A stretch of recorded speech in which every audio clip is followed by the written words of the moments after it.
Chapter 121. The Destroyer arrives. My father entered Odin's sleep. After hearing what Fandral said, Thor was stunned. He clearly heard from Loki that his father had passed away, but why would Fandral say now that his father had entered Odin's sleep? Is it that Loki? He has become the acting king, and he must not want you to come back. The bearded Volstagg asked in a shocked voice. He had never liked Loki. In Asgard, only those who died in battle could enter Valhalla. But in this atmosphere of fearless death, Loki became a treacherous and cunning guy who used magic to launch sneak attacks. Even though Loki's magic had saved him, it was hard for him to have a good impression of someone like Loki who could only attack from behind. It was indeed Loki. He was the one who told me that my father had passed away. When saying this, Thor was still a little bit unbelievable. How could his brother become like this? In order to inherit the throne, he chose to deceive himself and said that his father's death was caused by him. This gave him a new understanding of Loki. It turned out that his brother was not just joking, but would do anything to achieve his goals. As a few people were chatting, a beam of light descended from the sky into the wilderness outside the town. At the moment the beam of light descended, the instruments in the room suddenly made a beeping sound. Jarvis! Sir, a huge energy peak has been detected, and the energy source is approaching. Jarvis' voice rang out in the room, and in front of Tony, a virtual projection showed the changes in the energy field. A red energy field, representing a huge amount of energy, was rapidly approaching the town. This was also the main reason for triggering the alarm of the instruments in the room. The equipment detected a huge energy source that posed a lethal threat. Boom! There were loud explosions in the town and countless screams rang out from all over the town. Damn, what on earth is this huge energy source? Tony slammed his fist on the table and walked towards the iron cabinet in the room that was taller than a person.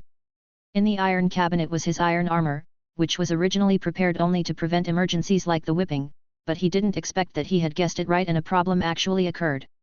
He stretched out his hand and pressed on the cabinet. The iron cabinet transformed into countless small modules like water waves and unfolded from the middle, revealing the opened iron armor. The iron battlesuit was instantly equipped, and the arc reactor on the chest emitted blue energy, providing energy for the entire iron suit. I'll go see what's going on. Watching Tony leave, everyone looked at each other in bewilderment. Only Moon-En looked meaningfully at the virtual projected red energy field. What he had been waiting for, had arrived. Soon everyone followed out. They also wanted to see what was happening outside and why such a violent explosion occurred. As soon as he walked out of the door, Thor immediately turned around and shouted, "Jane, run!" It turned out that he saw the thing that was fighting with Tony. It was a huge armor, and he was very familiar with that armor. It was the armor of his father, King of Asgard, God King Odin, the Destroyer. This armor usually guards the Asgard treasury. It appears here now. Needless to say, the meaning behind it is obvious. While Thor was admonishing Jane, the people from Asgard also saw the Destroyer that released a powerful beam of light to attack Tony, who was flying in the air. The Destroyer? Loki really has no good intentions. He wants to kill Thor. Volstagg said loudly that Loki was now the temporary king of Asgard, and only Loki was qualified to order the Destroyer to take action. That mortal can't hold on for long, we have to help him. Fandral drew the long sword from his waist. The Destroyer is a powerful armor guarding the Asgard treasury. Once the Destroyer's attack touches the iron armor will be melted instantly. Led by Fandral, several people from Asgard rushed towards the Destroyer. Thor, you guys run quickly, let us delay the Destroyer. Thor, now immortal, is of no help at all, so only a few of them can stop the Destroyer. What on earth is this thing? Why does it feel like it has no weaknesses? At this time, Tony was almost collapsed by this huge armor. He even used the maximum power attack, but this guy didn't change at all. There was not even a slight scratch on the armor. The most he could do was to stop this huge armor from moving forward. And if it weren't for Jarvis' assistance, he would have been burned to ashes by the beam released by the armor. The Destroyer's head opened like a shutter, and a thick beam of light was released from it, shooting towards Tony. With the help of Jarvis, Tony's body moved sideways in the air at a high speed, avoiding the Destroyer's beam attack. Even though this was the fourth time he avoided the Destroyer's beam, Tony was still very nervous. He didn't want to experience the feeling of being on the brink of death again. After seeing Tony successfully dodge the Destroyer's attack, Volstagg, the most burly man, laughed out loud. Ha ha ha, I like this mortal, he's much better than Loki. Tony's performance won Volstag's respect. In his opinion, it was not shameful to dodge the destroyer's attack. That was the armor of the god King Odin. No one could stop the destroyer's beam attack. Tony was obviously struggling with the armor, and he did not choose to attack from behind like Loki did. He was fighting the destroyer in an upright way. Take this move from Master Volstagg. Volstagg rushed towards the destroyer with his shield raised. The Asgardian's strong physical fitness was instantly revealed, and he blocked the destroyer's advance. Finding it unable to move forward, the destroyer stretched out its hand to grab Volstagg, but just when it stretched out half of its arm, Fandrel's sword blocked it.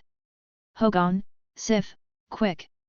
Fandrel roared at the top of his lungs, but he couldn't hold off the destroyer for long. Naturally, Hogun and Sif did not disappoint him. Hogun crossed his two daggers and pressed them against the destroyer's other arm. Sif jumped high and stabbed the destroyer's head with a long sword. A sword pierced through the head, causing the destroyer to stop in place.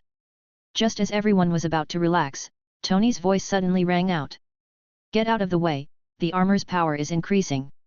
In the display of the Iron Man suit, the energy in the destroyer is surging at an alarming rate and may explode at any time. Sif and the others were not stupid people. After hearing Tony's warning, they immediately hid to the side.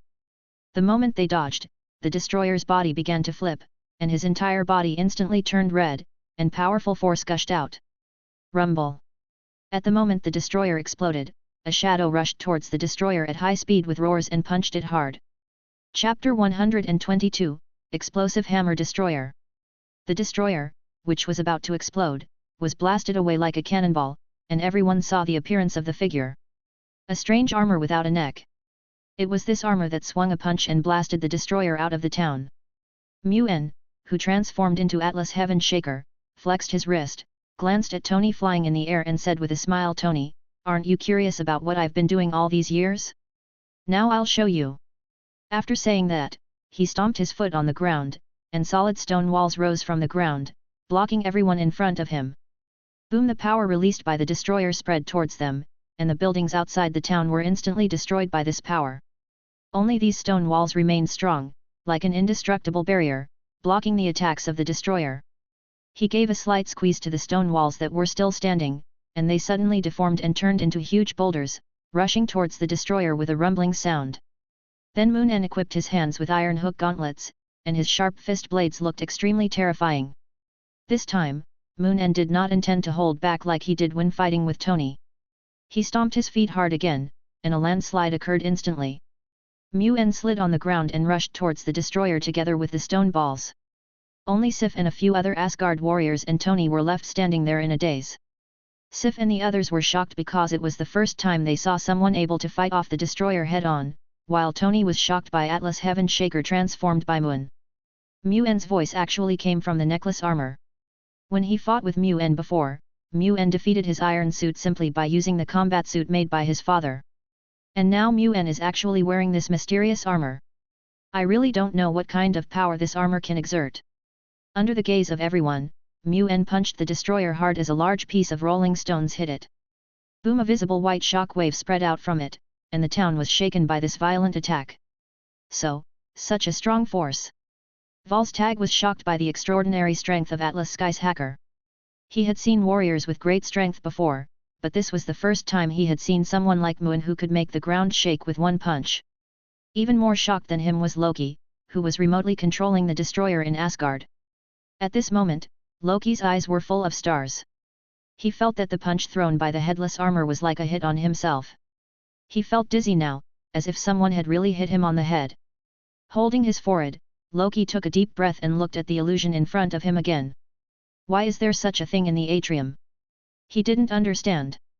It was just a country inhabited by mortals, so how could there be such powerful armor? It can actually burst out with a force that is no less powerful than that of the destroyer, or even more powerful than that of the destroyer. Defeat it and bring it back. After giving the order to the destroyer, Loki turned off the illusion. He needed to rest for a while and recover his spirit. The punch from Muen when he was controlling the destroyer just now had a significant impact on him. Loki was ready to rest, and the destroyer, who received the king's order, also entered his own combat state. The destroyer's entire body turned red, and the intense heat caused the surrounding air to begin to distort.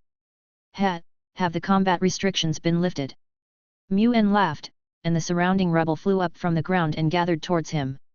In a blink of an eye, his body was covered with a layer of hard stone. Come and try my trick. The wandering stoneman punched the destroyer, who was instantly petrified and covered with a layer of stone skin. Then 2 stonemen made of stone appeared and punched the destroyer. The 2 stone men were equally powerful, and the petrified destroyer was knocked away by a punch. But their power did not hurt the destroyer. Instead, it broke the stone skin on the destroyer's body, revealing the destroyer's hot metal body. Ha!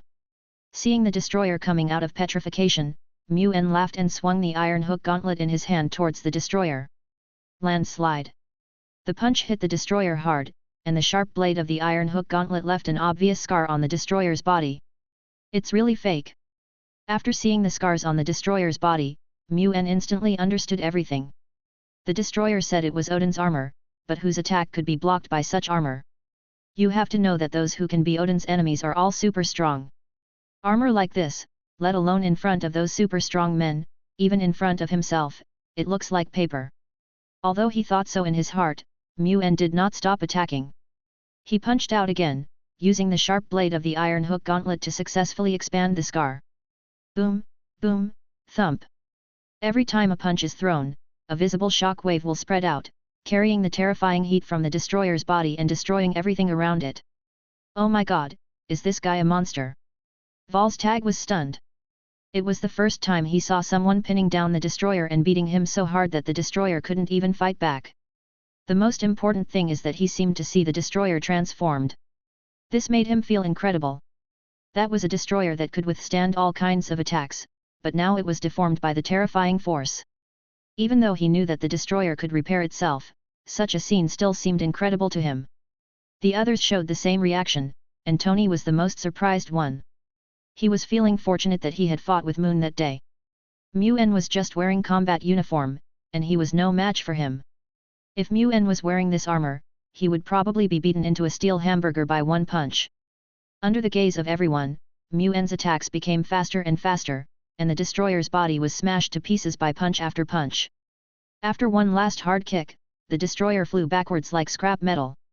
If it weren't for the burning energy still emanating from the destroyer, they would have thought that Mu-En had smashed the destroyer to pieces. The destroyer stumbled to his feet from the ground. Its legs had been bent by Mu-En's kick, and its body was in tatters. However, this did not affect the destroyer. It began to recover its body when it stood up. The twisted body was constantly recovering and gradually returned to normal as it moved forward. Mu-En was not surprised by this situation. After all, what happened just now was just a pure physical attack. Even though the destroyer is a fake, it is not a low-quality product and cannot be destroyed easily without using some special powers. Ah, I finally had a good fight. Mu-En smiled and twisted his neck. A power that glowed like fire appeared in his hand. Let's try the Phoenix Breath. After saying that, he merged with the aura of the Phoenix and launched another landslide at the destroyer. Boom! With a loud bang, Mu-En's punch did not knock the destroyer away like before.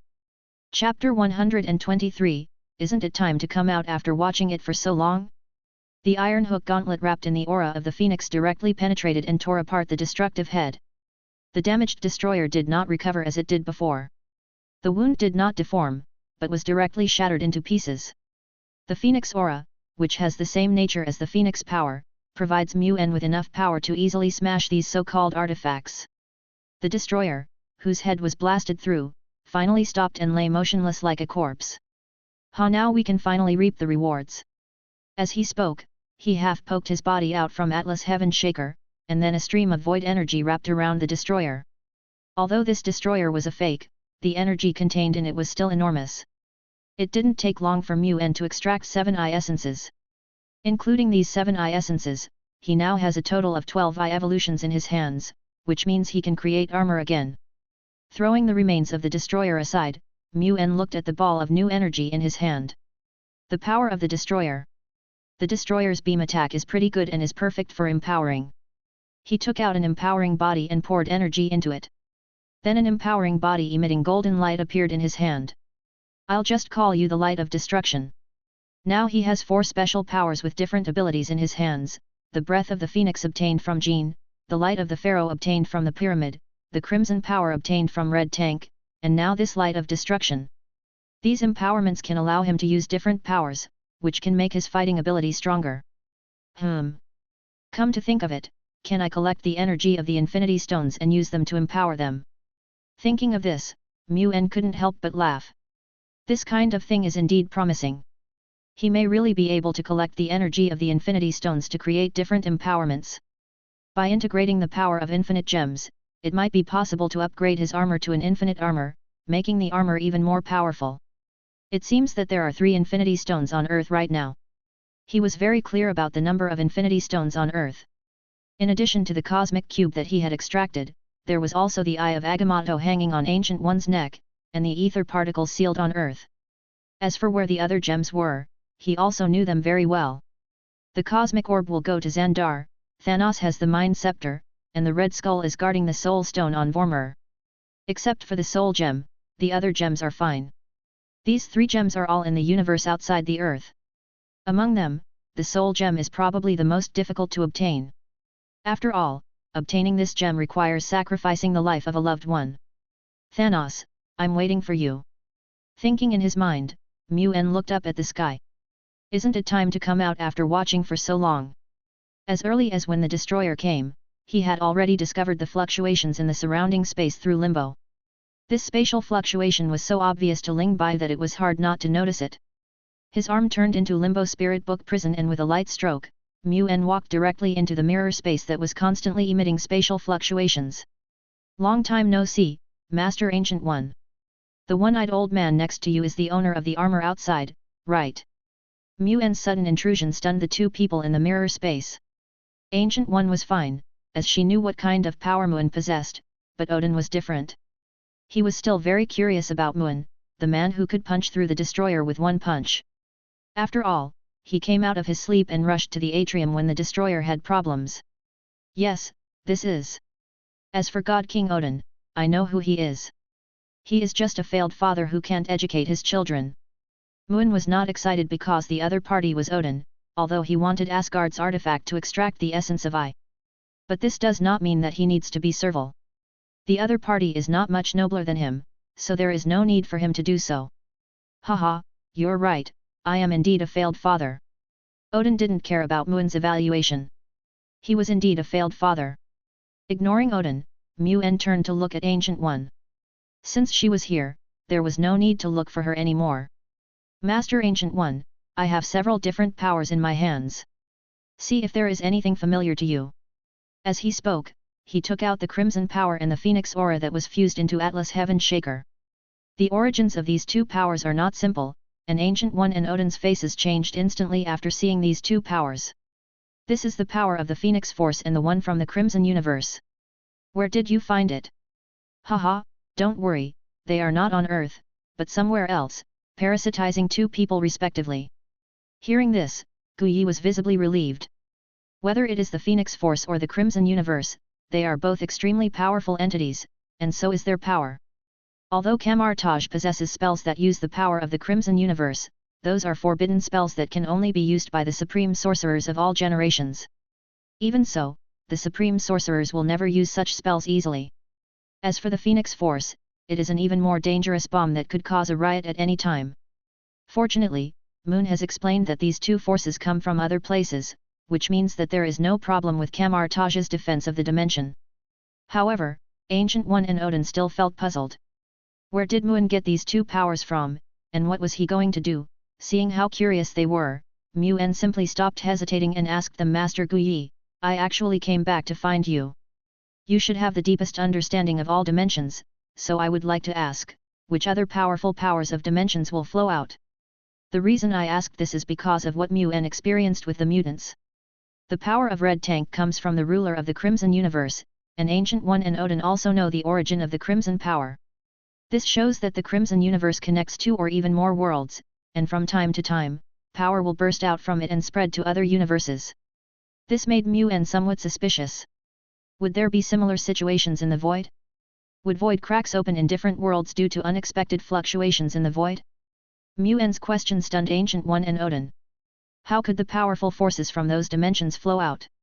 Almost all dimensions will release their own power. Whether intentionally or unintentionally, each dimension is working hard to strengthen itself. The easiest way to expand a dimension is to devour other dimensions.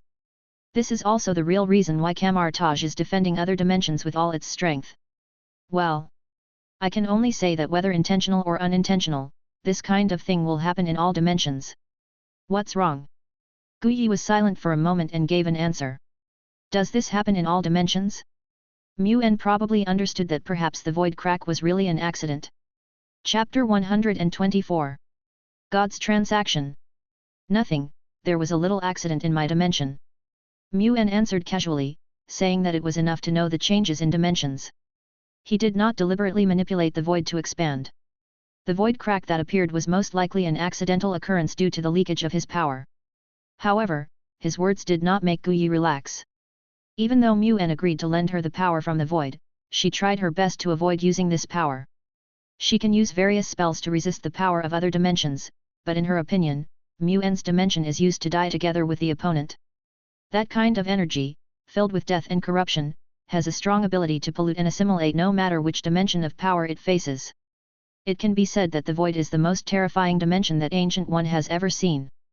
Even the power of the dark dimension that she is borrowing now cannot completely resist the pollution of the void. Then you have to make sure. The power of your dimension is terrifying. Mu-En nodded. No one knew better than him what the void looked like. Although the void is like a docile sheep to him, to people in other worlds, the void is like a deadly poison that takes their lives. Once touched, you will either become a minion of the void or die in the void energy. Odin, who was standing aside, glanced at the people who were staring blankly outside the space through glasses, then looked at Mu-En helplessly. You disrupted my plans. What's the arrangement? Are you going to make that big fool outside a god again, or make that frost kid in your house completely disappointed in you?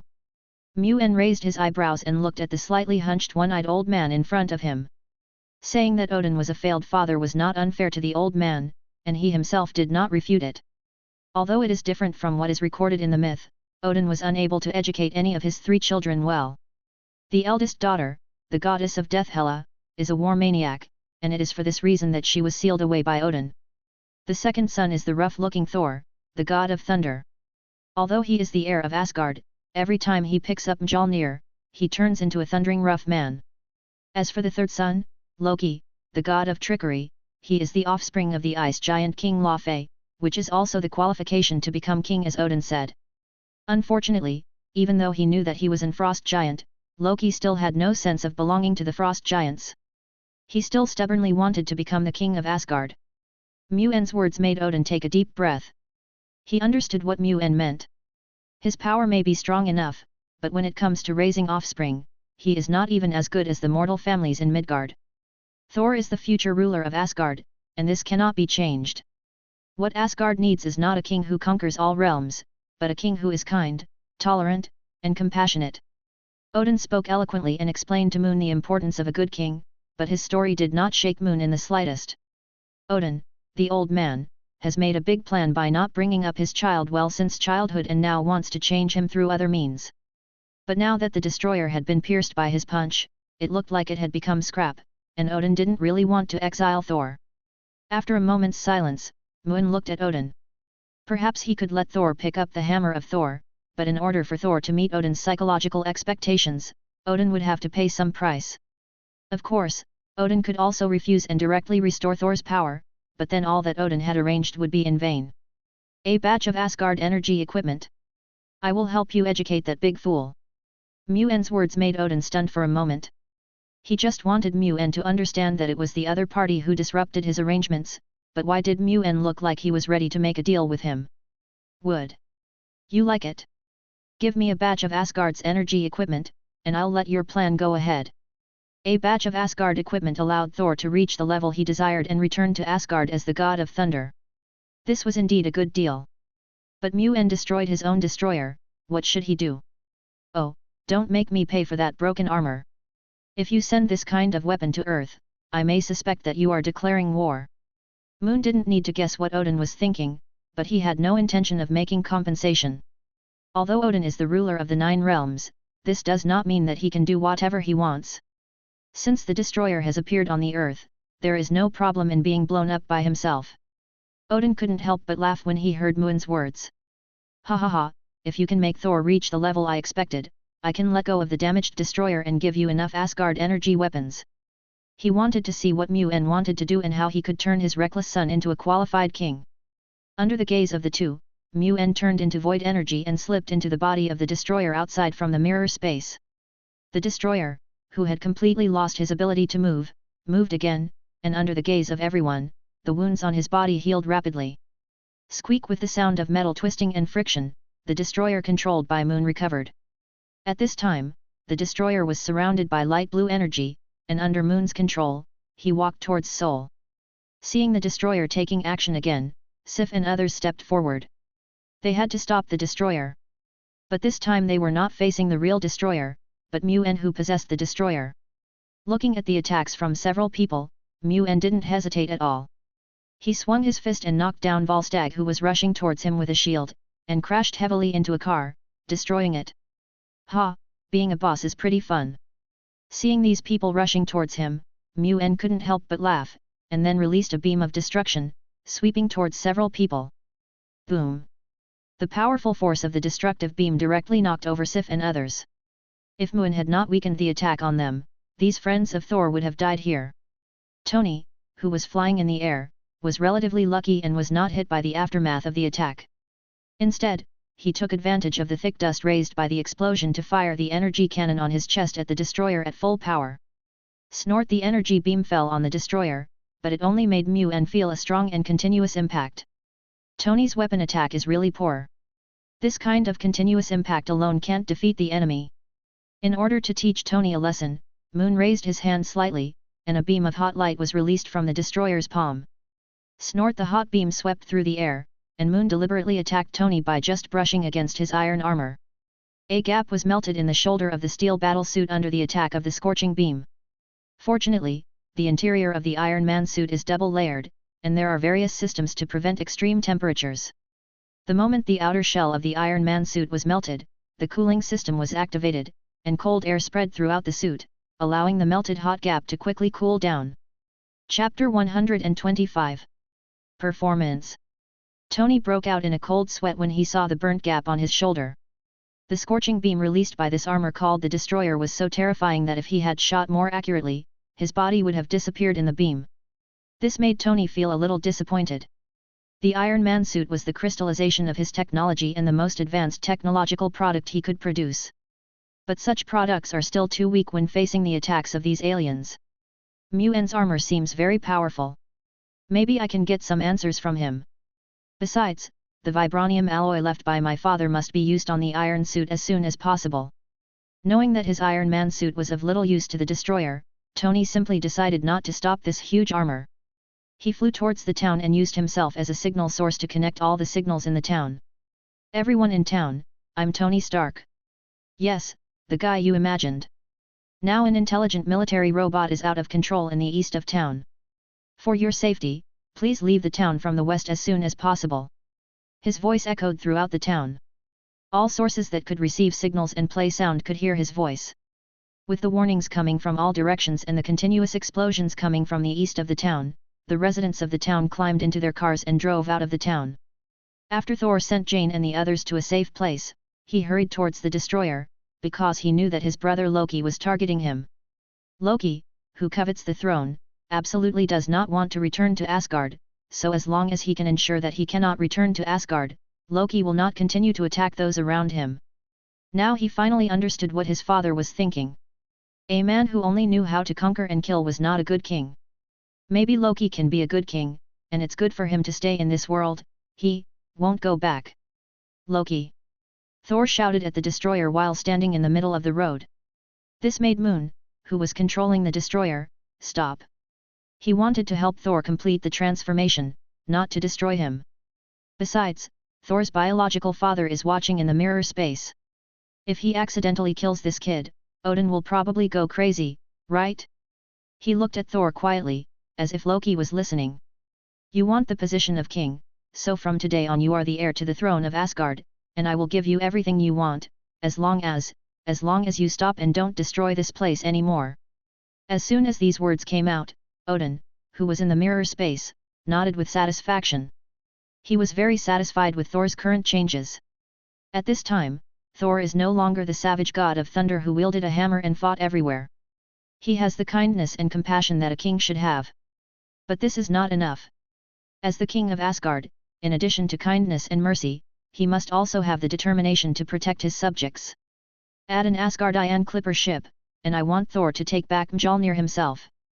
Odin's voice passed through the mirror space and reached the destroyer, so that Mjolnir, who was controlling the destroyer, could hear it clearly. An Asgardian clipper, although he had never seen what Asgard's speedboat looked like, he could roughly guess what the ship looked like from the costumes of Sif and others. The image of a sailboat with wings flying freely in the air appeared in his mind. I just like people like you. Mjolnir smiled, raised his hand and pointed it at Thor, and a yellow energy was rapidly condensing. Everyone come together to stop the destroyer's actions. Seeing Mjolnir's actions, Volstagg shouted loudly and threw the shield in his hand like a discus towards the destroyer's arm.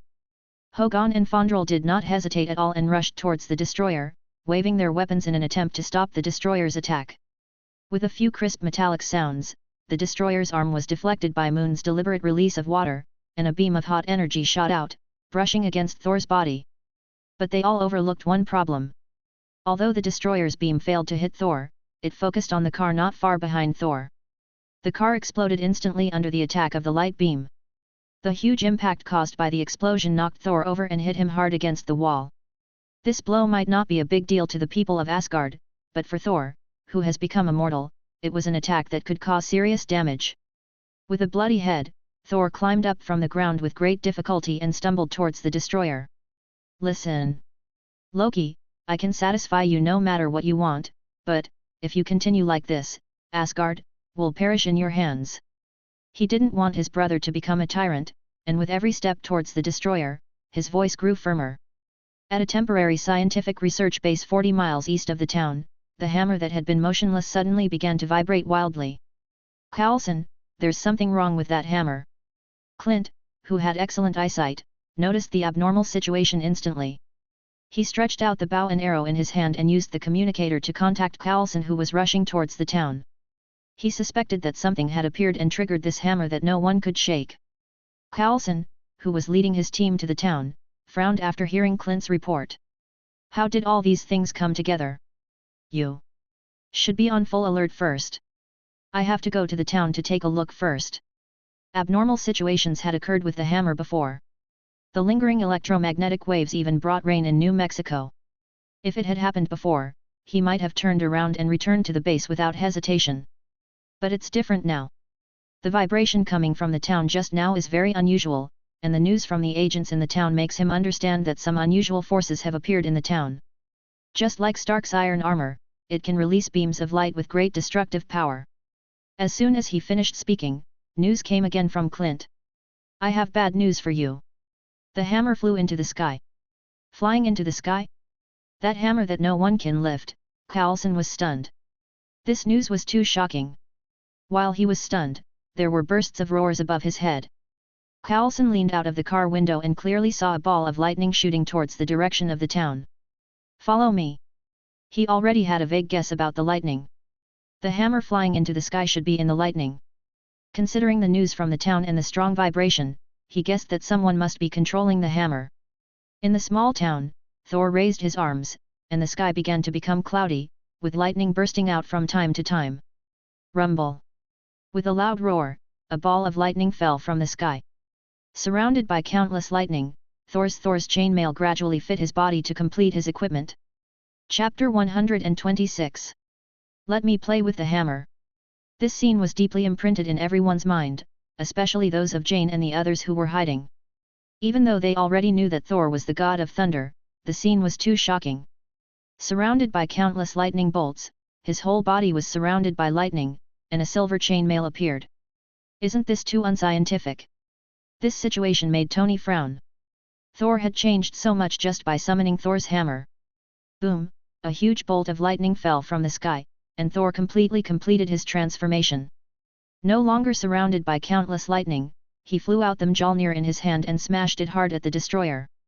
At the moment when Thor's hammer hit the destroyer, Mjolnir broke away from the destroyer and instantly entered the mirror space.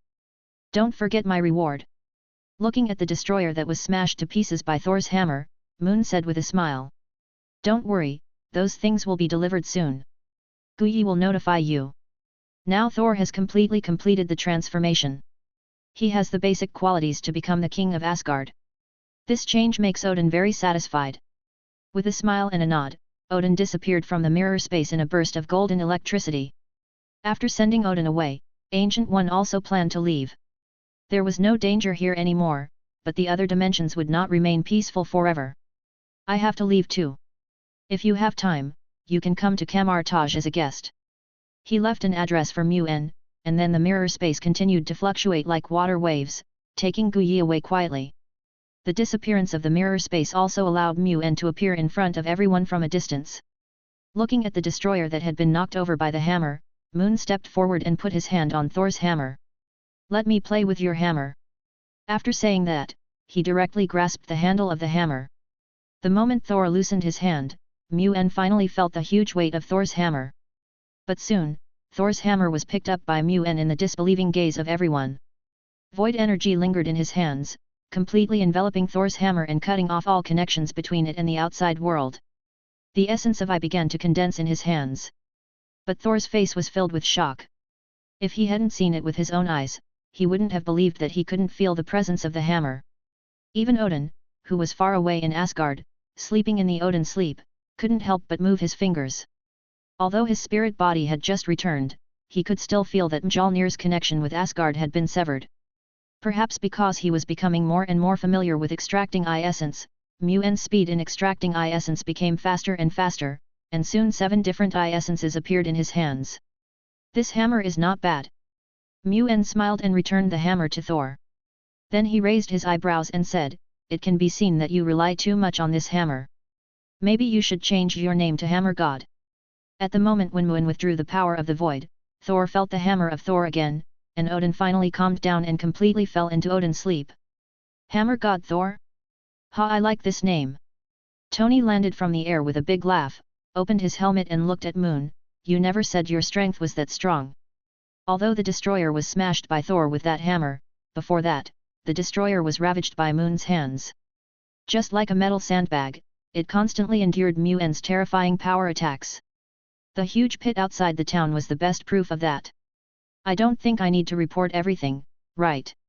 Patting Tony's melted suit shoulder, Moon chuckled and walked into the town.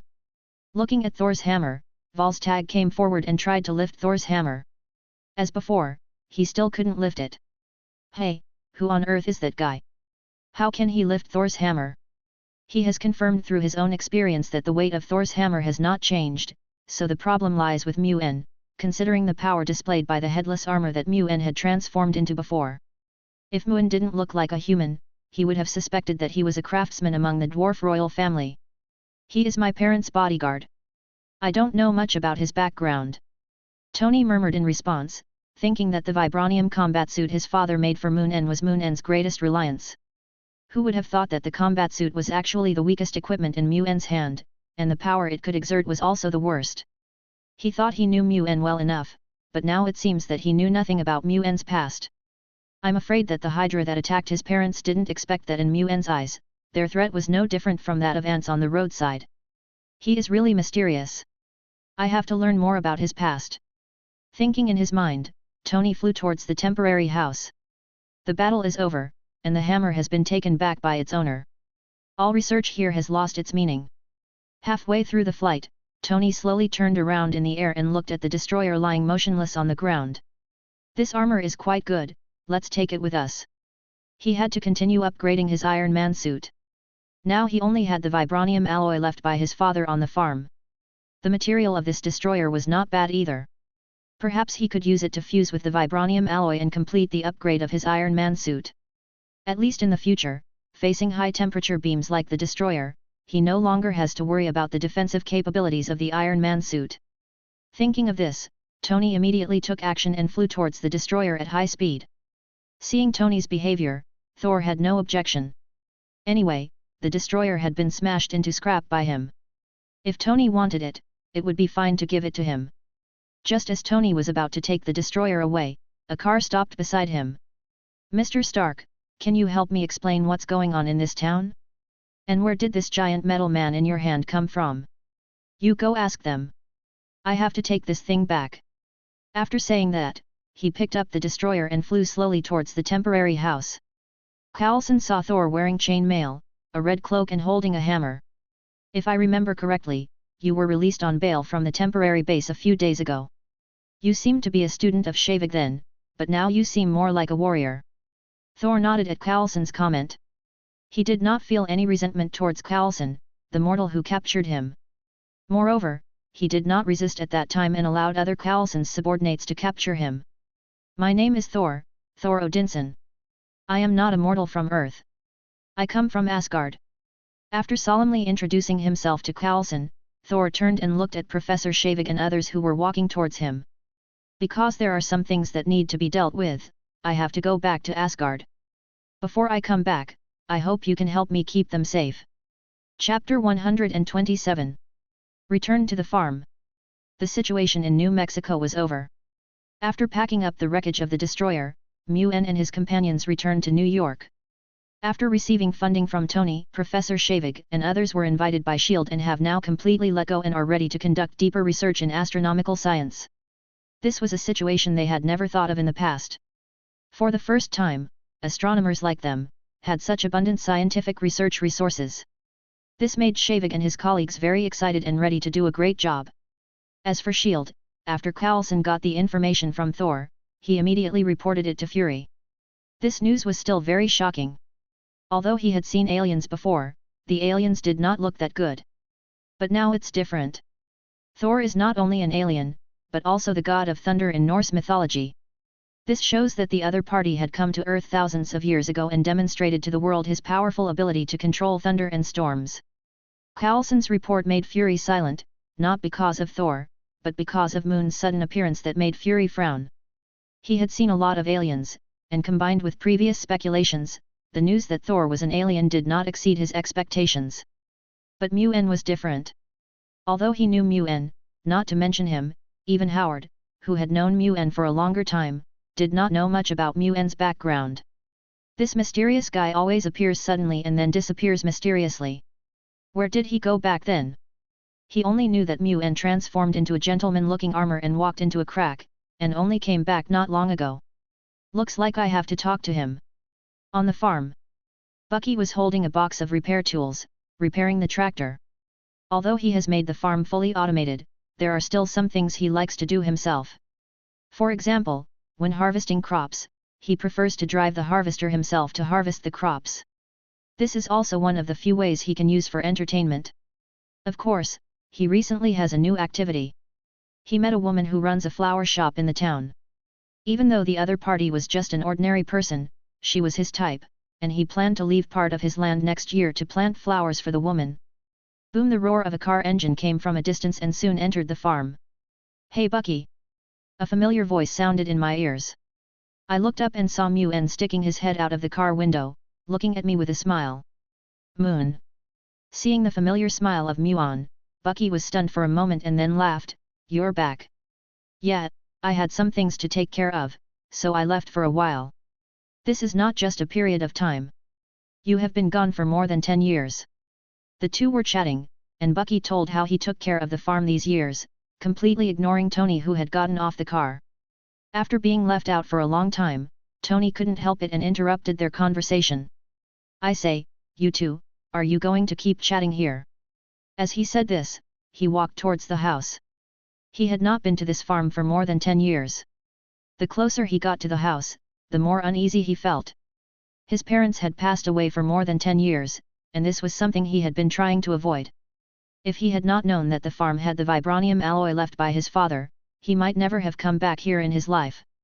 Seeing Tony walking towards the house, Moon and Bucky looked at each other and laughed. The two walked together towards the house. Perhaps some information about the Howards could be considered now. The house was still the same as before. Bucky did not touch the Howards' house casually. At most, he just cleaned it. This made Tony's eyes moist when he returned to his parents' house. This house, which had not changed for a long time, reminded him of the time when his parents were alive. Those were his best memories, and no matter how he felt, he could always find comfort in his mother. Tony walked through the house and entered Howard's laboratory. It was still the same as before. No one had come in since Howard's death. However, there was no trace of vibranium alloy in the laboratory.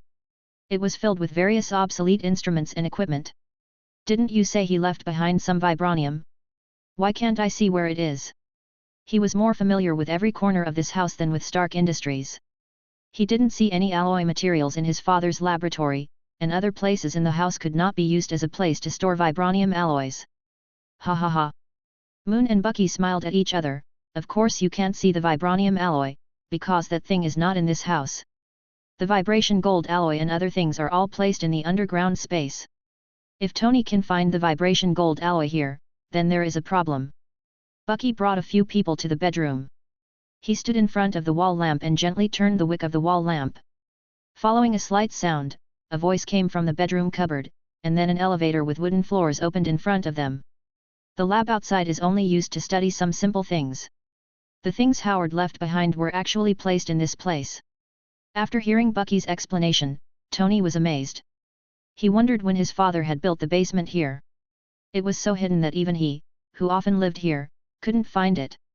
What are you still standing there for? Come on, what you want is down there. After saying that, Moon walked in, and after Tony came to his senses, he also followed him into the elevator, leaving Bucky alone outside. As the elevator slowly descended, Tony fell into deep thought. This underground secret room is so deep that even this kind of elevator is used to go up. It's not that this is a difficult technique, but because he has never found anything unusual here, which is what he finds most incredible. Such a secret room appeared quietly underground. If it were not for the guidance of Moon and Bucky, he would probably have known that there was a secret room under the house only when the house was demolished and rebuilt. Walking into the underground space, Tony was shocked by the vastness of it. It was hard for him to imagine how his father had managed to build such a huge underground space under the eyes of countless people. Under the guidance of Moon, Tony traveled through the underground space and saw some things about his parents. On a table, there are photos left by the parents. The photos are well preserved and you can see the parents' appearance very clearly. How long did it take to build this place? It took about a few years. It was difficult at the beginning, but it got much better later. Didn't you notice that there are many more stone sculptures in your house? Muen smiled and shrugged. That wasn't just Howard's whim. He put a lot of thought into building this underground space. As he spoke, he took Tony to the place where the vibranium alloy was stored. Chapter 128. Howard's Relics. This is the vibranium alloy that Howard left behind. With this vibranium alloy, plus the metal from the destroyer, it should probably make your equipment for the disabled a little stronger.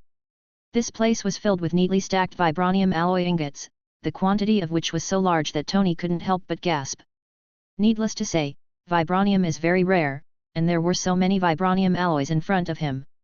One can imagine how much vibranium Muen got at that time. You should have told me earlier, or at least helped me make a vibranium battlesuit. If he was wearing a vibranium combat suit, there would be no reactor embedded in his chest. Shall I help you make a vibranium combat suit, and then notify you to pick these up?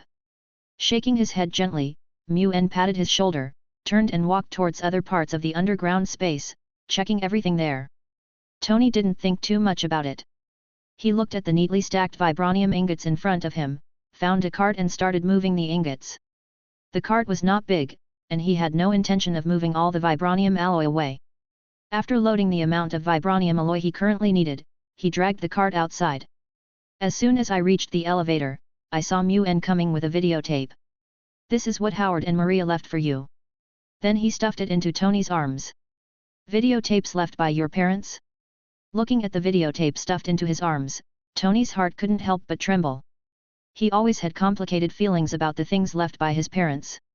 Fortunately, with the help of S.H.I.E.L.D. Director Fury, he had found a solution to palladium poisoning from his father's video, so he would not refuse to watch it. He carefully packed up the videotapes and dragged the cart onto the elevator. Back in the bedroom, Bucky was still waiting there. After Moon and Tony came out, he screwed the wick of the wall lamp back in, restoring everything to its original state. So you're here to look for these vibranium alloys. Looks like your big toy needs to be upgraded. Although Bucky lives on a farm, he is well aware of the situation outside, especially with the increasing development of the internet, which allows him to easily understand problems around the world. But Tony did not answer. What he wanted to do most now was not to make a new Iron Man suit, but to see the contents of the videotape. Seeing his serious expression, Moon took Bucky out of the room, thinking it would be better for Tony to leave the room to himself. They haven't seen each other for a long time, especially for Bucky. Moon has disappeared for more than 10 years. If it weren't for Bucky's help in managing the farm, Moon's farm would have been abandoned long ago. I merged your farm with Howard's. That house over there is the one I built myself. How is it? Isn't it much better than your house? Bucky was very satisfied with his newly built house. Whenever he walked into the house, he would feel particularly at ease. That house was the fortress he built specifically to guard against the attack of Hydra. Although Hydra has not been active in recent years, he is still on guard, as he is considered the person who knows Hydra best. Even under the siege decades ago, Hydra was not completely eradicated, so naturally it will not completely disappear under the defense of the whole world. Hydra is a parasite. They will do anything to achieve their goals, and will even kill other members of Hydra to protect themselves. Therefore, Bucky never gave up on guarding against Hydra, and even used Stark Industries technology to continuously update and strengthen his metal arm. His arm doesn't look anything special now, but in fact, the strength of this arm is more than twice as strong as before. The most important thing is that the arm has Kree technology, which was specially modified for him by Howard in the spacecraft. This undoubtedly became a backup means for him. However, he has not encountered anything related to Hydra in these years. So far, the biggest opponents he has faced are just a few thugs in the town who harassed Chris. By the way, Chris is the girl who runs a flower shop in the small town, the young woman he is in love with. Well, although it doesn't quite match the style of the farm, it's you who's in charge of it now, so naturally you have the final say. Muen smiled and nodded.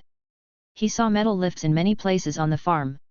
When we got here, Happy said that this place had been transformed by Buggy into a fully automated fortress, and now it seems to be true.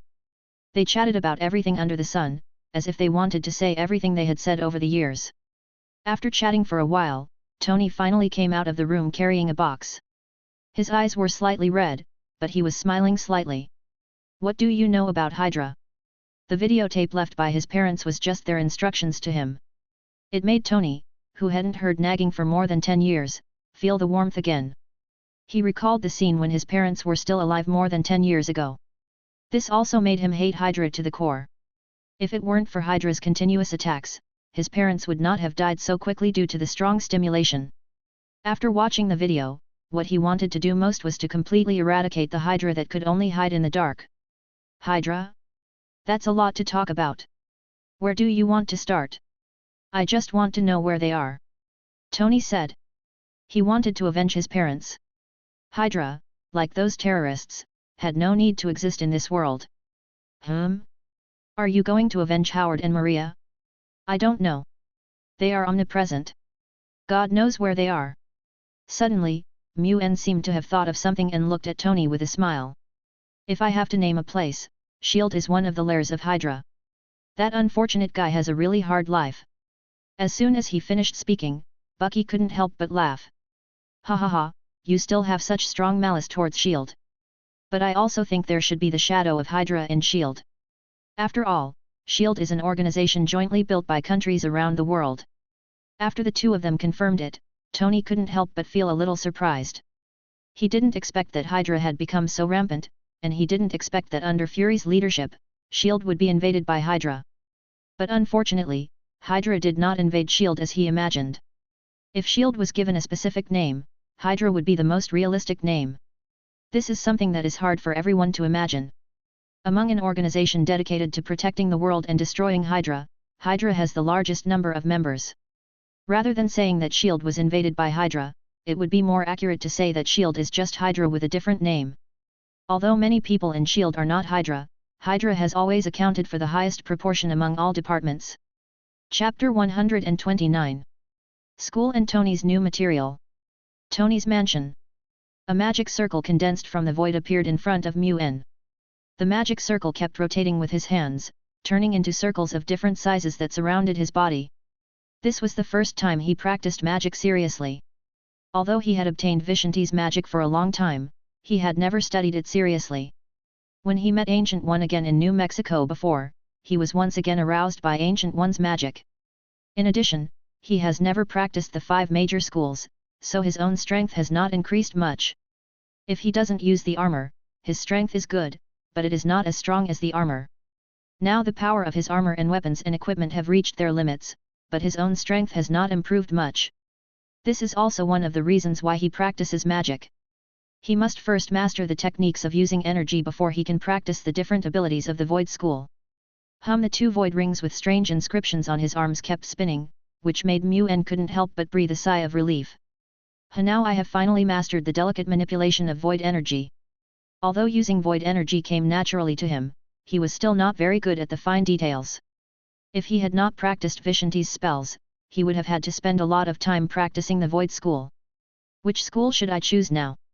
Although the reality is not as restricted as in the game in terms of the choice of schools, human energy is limited after all, and it is impossible to master everything. Therefore, Mu-En can only choose one school to practice first. As for other schools, he can only add them in as he continues to go deeper. This will be a long process. After comprehensive consideration of several schools of thought, Mu-En finally made up his mind. Let's choose Vezarin V Essence, 5 elements water. This school has very good recovery and defense effects. Although Madurai M Essence, 5 elements of fire of the offensive school is more powerful, Mu-En is not short of strength at present. Vezarin, who has powerful recovery and defense effects, has more advantages than Madurai. As a healing school of recovery and defense, Vezarin is like the water element of the 5 elements that symbolizes the school, possessing both the softness and strength of water. It can hold up a shield to block the attacks of thousands of troops, or it can suck everyone into one place like a whirlpool, and it can also heal others. He began to practice according to Vezarin's method, and a stream of void energy spread out from his body. Mu-En could clearly feel that the void energy spread very far, and the area within a radius of 100 meters was covered by the void energy. The void energy that spread out quickly returned to his body, but Mu-En could clearly feel everything within 100 meters around him. Is this Vezarin's basic ability, healing and unity? It can actually improve my perception of the people around me to this extent. Mu-En was amazed at the improvement brought by Vezarin. He was now like a human radar and could easily sense everything within 100 meters around him. Tony, is that done? In perception, Tony finally turned off the equipment and prepared to check the object he wanted. After returning from the farm, Tony has been locked in the laboratory and started to study a new material. This is made by melting the vibranium alloy and the remains of the destroyer together. In the past few days, he has made several materials with different proportions. But none of them met his expectations. Until just now, the new alloy material had been produced. Now that he had sensed this situation, Moon stopped practicing. He was still very curious about the new material that Tony was researching. After all, it was a fusion of vibranium alloy and the remains of the destroyer. Walking into the laboratory, Tony carefully picked out a finger-wide piece of metal from the equipment. This was the best ratio he calculated, and it was also the best ratio that could bring out the performance of vibranium and the destroyer wreckage metal. Placing the metal sheet in front of the laser beam, Tony put on his sunglasses and said, "Jarvis, start the 7th quiz." As soon as he finished speaking, a red laser hit the metal piece instantly. This red laser device was a weapon Tony made when he fought Whiplash before, but now the power of the laser is much stronger than it was then. Although the laser fell on the metal sheet, it did not cause any damage to it. But Tony was not satisfied with the current situation. He stared at the metal piece with sunglasses on and continued. "Keep improving the power of the laser. I want to know its limit." Having experienced the attack of the destroyer beam, Tony now attaches great importance to his own safety. This piece of metal must exceed his expectations. As the power of the laser continued to increase, the entire laboratory had turned crimson, and even a deep hole was created on the ground where the laser hit, but the metal sheet was still not damaged at all. After the laser attack ended, the metal sheets had been dyed red. It was not dyed red by the red laser. The metal sheet had the properties of vibranium and destroyer metal. It could not only absorb energy, but also store energy and release it when necessary.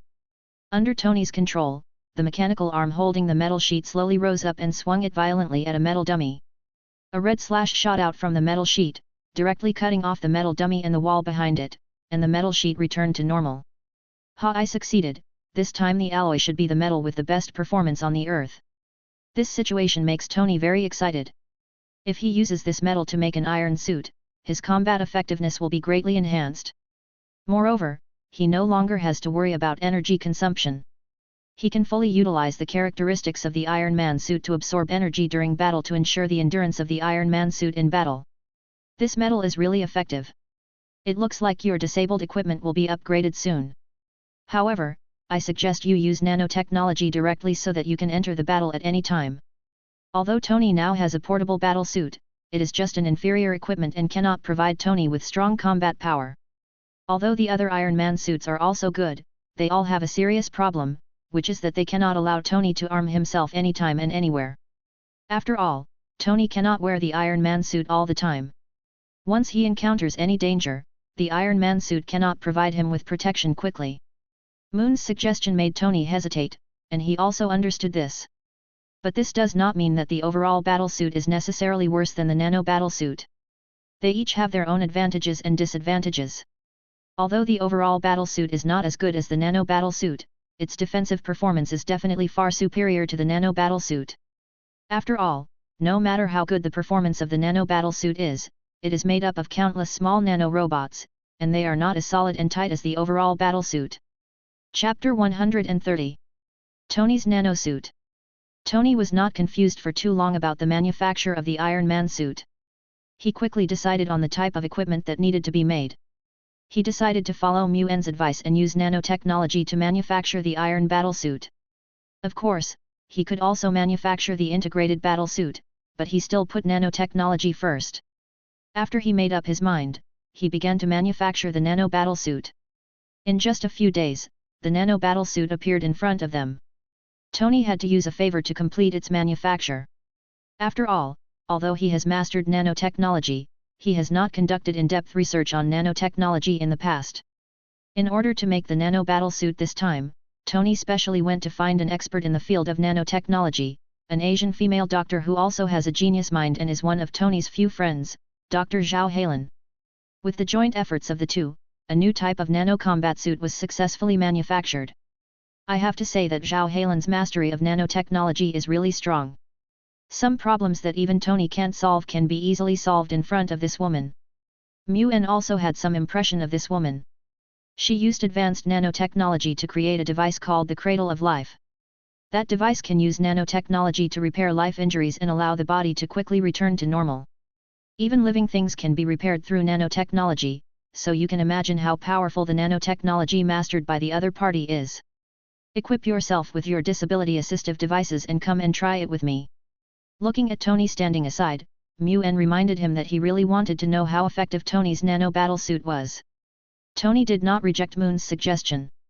He also wanted to know how far the nanosuit could go. He put his hand into the liquid nano battlesuit, and the red liquid nano battlesuit flowed down his arm and gathered towards the reactor on his chest. In just a few breaths, the liquid nano battlesuit completely wrapped his body, transforming into a burgundy battlesuit that looked extremely hard. It feels pretty good. He did not feel any discomfort, and could not even feel the presence of the battlesuit. If it weren't for the helmet, he wouldn't have thought he was armed with a battlesuit. Glancing down at his hands and looking at the various data displayed on the helmet, Tony couldn't help but sigh that the effect of this nano battlesuit was better than he had imagined. Through the brainwave conversion device made by Dr. Zhao Hailan, this nano battlesuit can change according to his thoughts, making his combat more flexible. Tony raised his hand and clenched it lightly, and his arm became extremely strong, but this also came at a price. The defense of the nano armor on other parts of his body became weak. The nano battlesuit is fluid and will not grow larger out of thin air.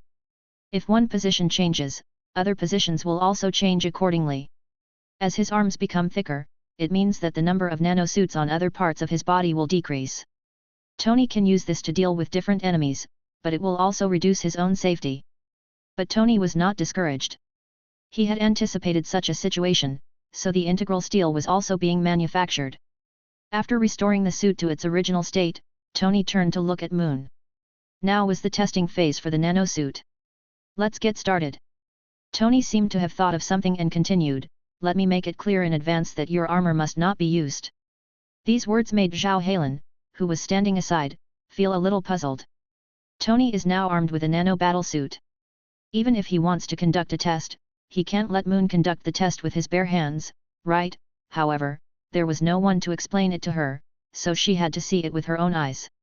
The two walked to the site where Tony tested the weapons, and they all took up their positions and entered combat mode.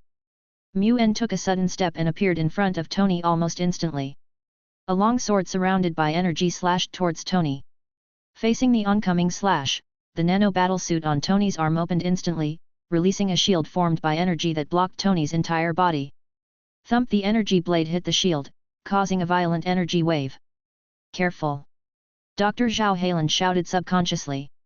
Mu-En had nothing. If he was hit by the exploding energy wave, he would definitely be injured. But in the next moment, she was shocked by the situation in front of her. Mu-En, who was hit by the energy fluctuations, did not change at all. The exploding energy did not even push Mu-En back half a step. Haha, instead of worrying about him, you might as well worry about me. Tony laughed. But he knew how strong Mu-En was. If that attack just now could hurt Mu-En, then Mu-En would definitely turn into the armor with terrifying power. While he was speaking, Mu-En had already retracted the energy blade and equipped his hands with iron hook gauntlets. Thump! The energy from the vibranium combat suit burst out as Mu-En punched. The powerful force hit Tony's shield hard, and at the moment of energy explosion, it slammed into Tony hard. The shield's defensive effect is pretty good, but what happens next won't be so simple. With a smile on his face, Mu-En rushed towards Tony again, and the blade of his iron hook gauntlet directly tore through the air, making a sharp hissing sound in the air. Dong dong dong! Punch after punch continued to fall. Under Zhao Hailan's surprised gaze, Mu-En suppressed Tony tightly, forcing Tony to continuously use the nano battlesuit for defense. This also allowed Tony to have a deeper understanding of the defensive effect of the nano battlesuit. The last time Mu-En tested his battlesuit, his suit was completely unable to defend against Mu-En's attacks. If Mu-En had not shown mercy, he would have been sent to the hospital directly. This time, although Mu-En's attack was still fierce, it failed to break through his battlesuit, and the battlesuit even absorbed Mu-En's attack. After enduring Moon's continuous attacks, Tony finally retracted the nano shield and prepared to have a good fight with Moon. Let's try out the nano suit's attack. After saying that, his hands turned into two mechanical boxing gloves, and he was making boxing moves towards Mu-En. Hoo-hoo! Two quick punches were thrown out, making a slight whistling sound in the air, and hit Mu-En. But he was facing the battle-hardened Mu-En after all, and both of his attacks missed without exception. Instead, he was kicked to the ground by Mu-En. Forget about your fighting skills. Any security guard out there can fight better than you. Mu-En smiled and shook his head. Tony was very upset by Moon's ridicule, and he immediately shouted, "Jarvis, activate the combat assistance mode." As soon as he finished speaking, Tony felt like he was being controlled by someone. The moment he stood up with the help of the thrusters, he punched Moon hard. There was a faint energy lingering on his fist, which exploded the moment he attacked Mu-En. Chapter 131. The Use of Vezarin. That was recorded by Jarvis based on Moon's performance in battle. With the assistance of Jarvis, Tony has now mastered Moon's fighting skills. But how could Moon be defeated by his own fighting skills, not to mention that the skills used by Tony and Jarvis were extremely rigid. Seeing the exploding energy coming, Mu-En took defensive measures and was about to counterattack the moment he blocked the energy. Before Tony could react, he was hit hard and flew away. You want to use my moves to hit me? You're just a qualified punching bag now. Mu-En said this mockingly, and energy suddenly burst out from his hands. A vortex of energy spread out, and Tony, who was blown away, was suddenly pulled back as if pulled by something. Void Fall. This is one of the abilities of the Vezarin school, which can pull targets within its perception range. What Tony just showed was caused by the collapse of the void. Tony felt like a puppet, moving back and forth as the strings kept pulling. Dang! After punching the nano battle suit, Mu-En chuckled and retracted the iron hook gauntlet. The test has ended, and Tony's nano suit has good performance in all aspects. Now Tony only needs to focus on the research and development of weapons and equipment to continuously improve his combat effectiveness. And Tony and Dr. Zhao Hailan are also very satisfied with the state of the nanosuits. This is the best equipment they can manufacture at present. Perhaps the nanosuits will not change for a long time in the future. You still have a lot to master, Tony. Shaking his head, Mu-En returned to his room. These days, in addition to watching Tony apply nanotechnology to his battle suit, he has also done a lot of research on the Vezarin school. It has to be said that as a healing school, Vezeran's recovery and defense effects are indeed very powerful. In addition to the void trap he just used, he can also release a shell that absorbs all attacks and converts them into shields, and can even use void dash to ram enemies to heal the injuries of those around him. These fully reflect the characteristics of the Vezeran school, a water school specializing in restoration and defense. Walking into the room, a rapidly spinning sphere appeared in Muen's palm. As the sphere continued to spin, everything in the room began to shake constantly, as if trying to gather towards the sphere. "Ha, now I can cosplay as Uzumaki Naruto," he said with a smile, raised his hand and waved it gently. The ball in his hand instantly dissipated, and the room became quiet. These days, he has already gotten started with the Vezeran school. Although he has only gained a preliminary grasp of the school's various abilities, the results he has achieved are still very good. I don't know how the abilities of these schools will change in the future. He was looking forward to the full power he would be able to unleash when he mastered the school's abilities to the fullest. However, it is too early to think about these things now. He still has a long way to go in the practice of the school.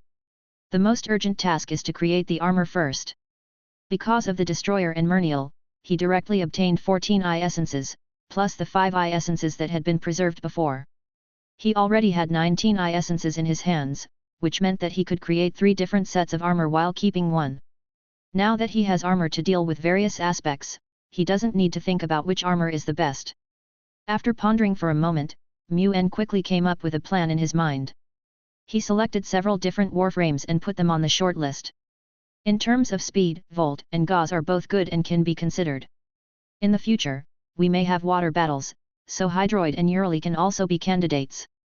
As for the last warframe, should I create Wisp or Necros? This is the list of candidates he made. He wants to use these battle armors to maintain his combat effectiveness at a higher level. These 6 battle armors each have their own advantages and disadvantages, which makes it difficult for him to choose, and he can't make a choice for a while. After lying on the sofa for a long time, Muen finally made a decision. He would first create a battle armor specialized in water battles, Hydroid Turbulent Waves.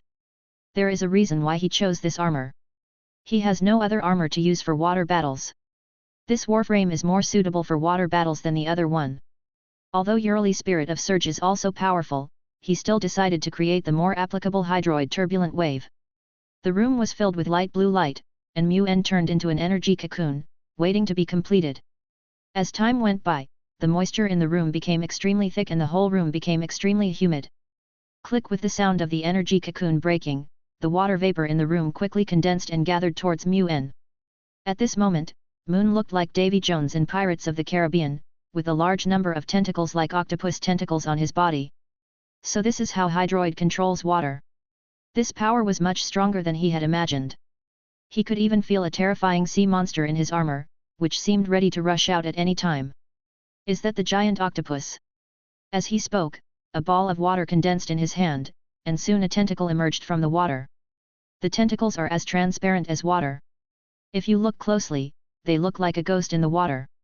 I wonder what will happen after the sea monster is completely released.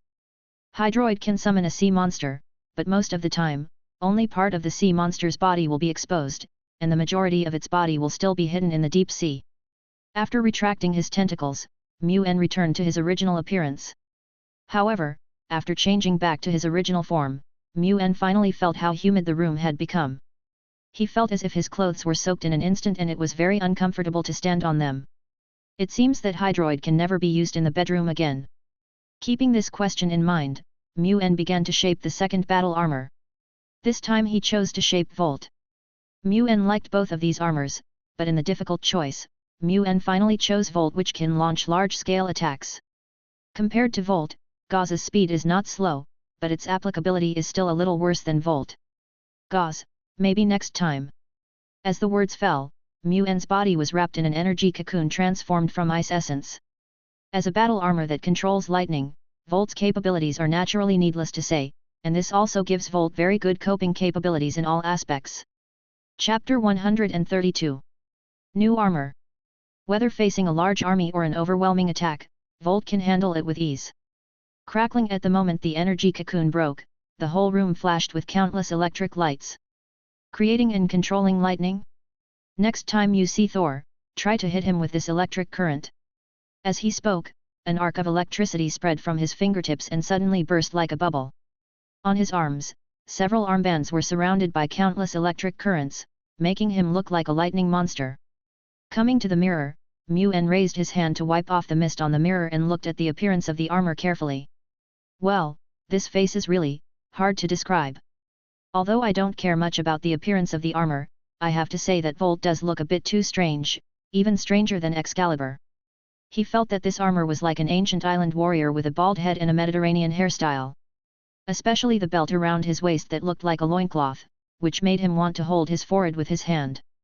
Forget it, it's ugly, there aren't many good-looking armors out there anyway.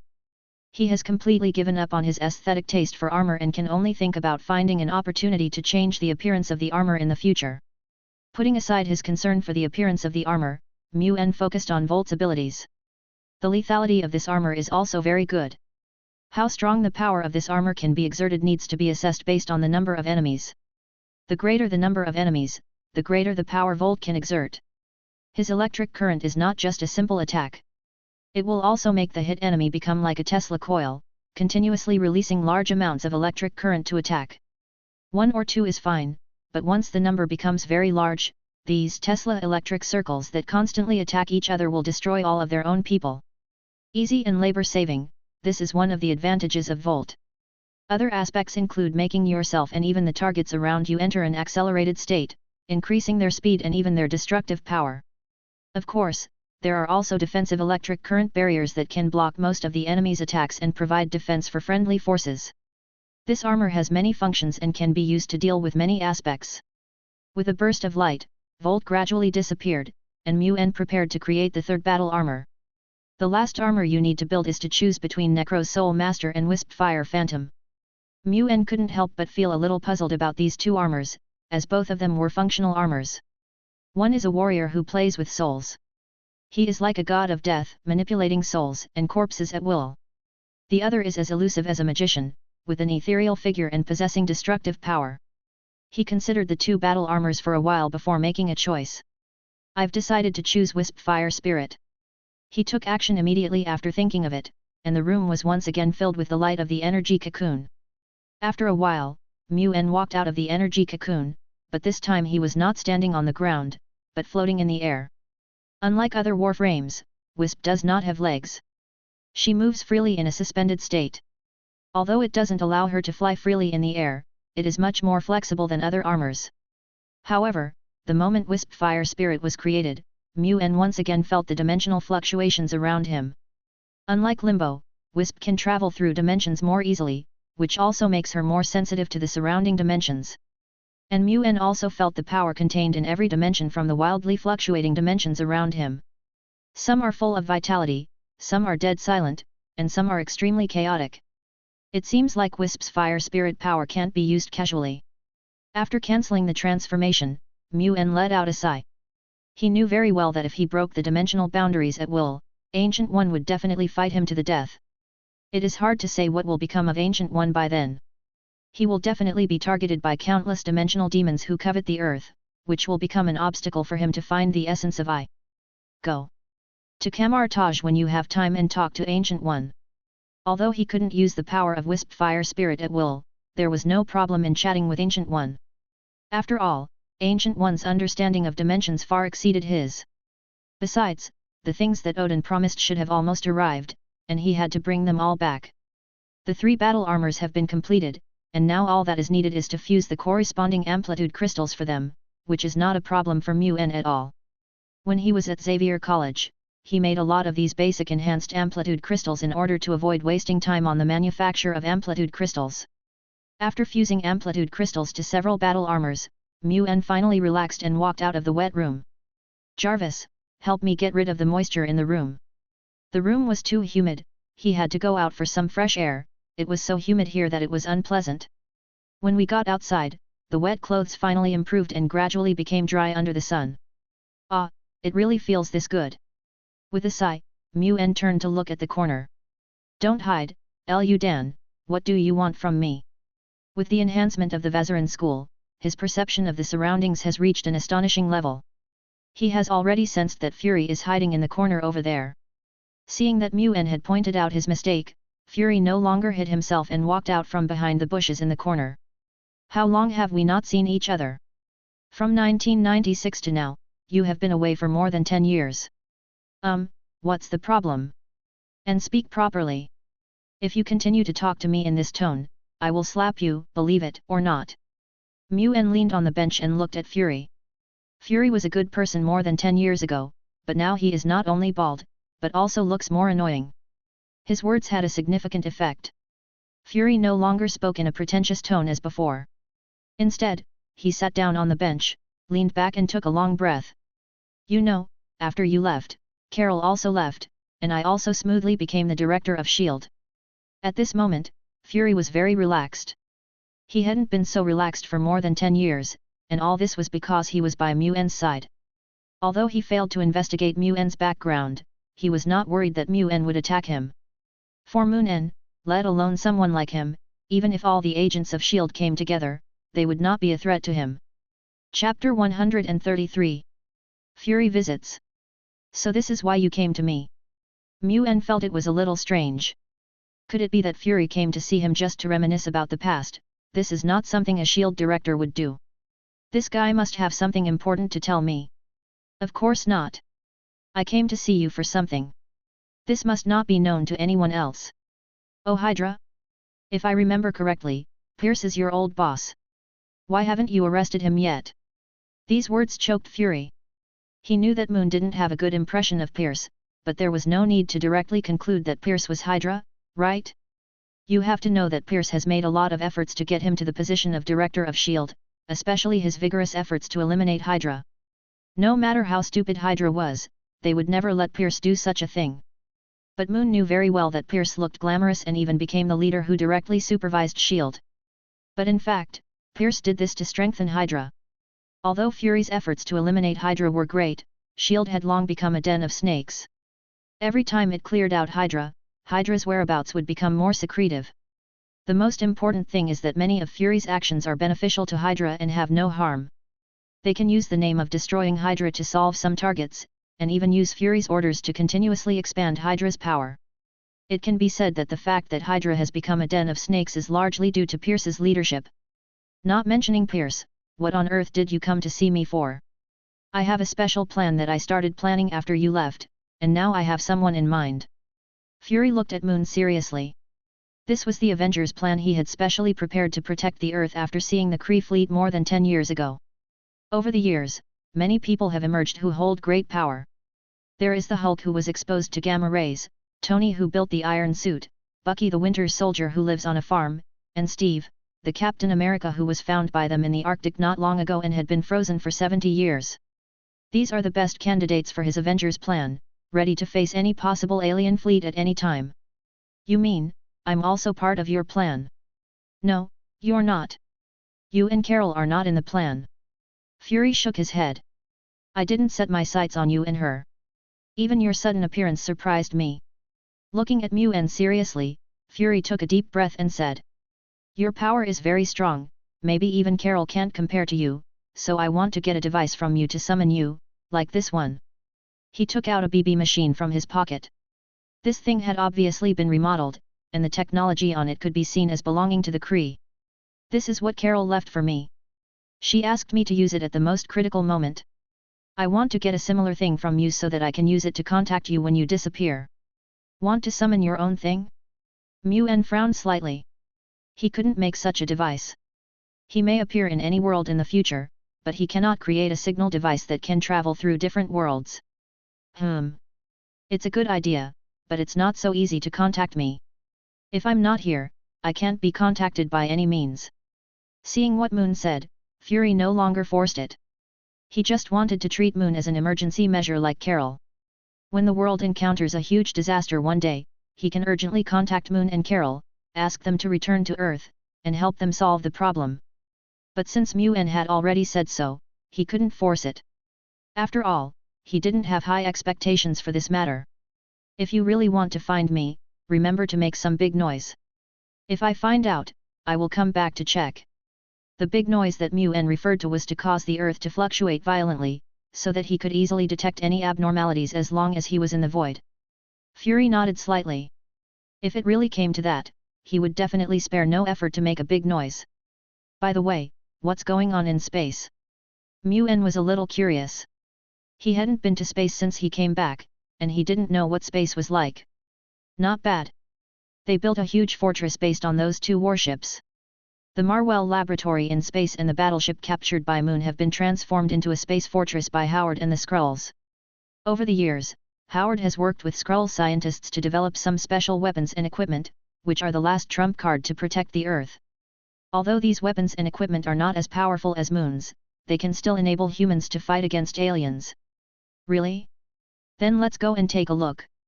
I haven't seen them for a long time. Moon looked at Fury and said, leaving Earth won't affect you, right?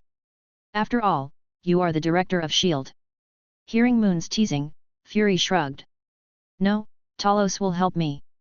Talos was the Skrull who boarded the Marvel laboratory with them more than 10 years ago, and was also the leader of that group of Skrulls. Seeing that Fury had already made all the arrangements, Mu-En nodded and stopped talking. Under Fury's arrangement, they boarded a Quinjet that could be optically invisible and flew towards the Marvel laboratory outside the Earth. Marvel's laboratory has now become the home of the Skrulls, and some of them will go to Earth to cover Fury's identity like Talos. But most of them stayed in Marvel's laboratory to help Howard and other scientists conduct various research. When the Quinjet approached the laboratory, a gap suddenly opened up in the empty space, just enough for the Quinjet to enter. You look so skilled. You must have been here many times over the years. Mu-En smiled as he watched Fury's smooth operation. However, the changes in Mavely's laboratory surprised him. Although this is a huge battleship, the laboratory in the past was not as spacious as it is now. It seems that the Skrulls have thoroughly transformed the battleship. Walking in the battleship, Mu-En looked around as if he was here for the first time. You have spent a lot of time and effort on this battleship over the years.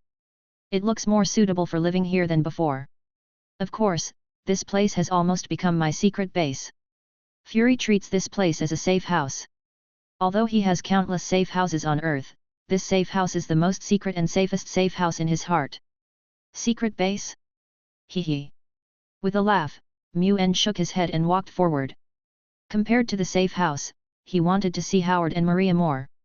These two people have lived in space for so long, and he didn't know how they are doing. Chapter 134. Changes in Space. Passing through the corridors of the laboratory, Mu-En walked in the battleship with a clear goal. This made Fury a little confused. He knew very well that Moon had never been to the modified battleship, but what was going on with Moon's current situation? He seemed to be more familiar with every intersection of the battleship than himself. In fact, Mu-En didn't know the way. It was just because of his practice of the Vezeran school that his perception ability was greatly improved. This place was clearly visible in his perception, so he could easily move around in this battleship.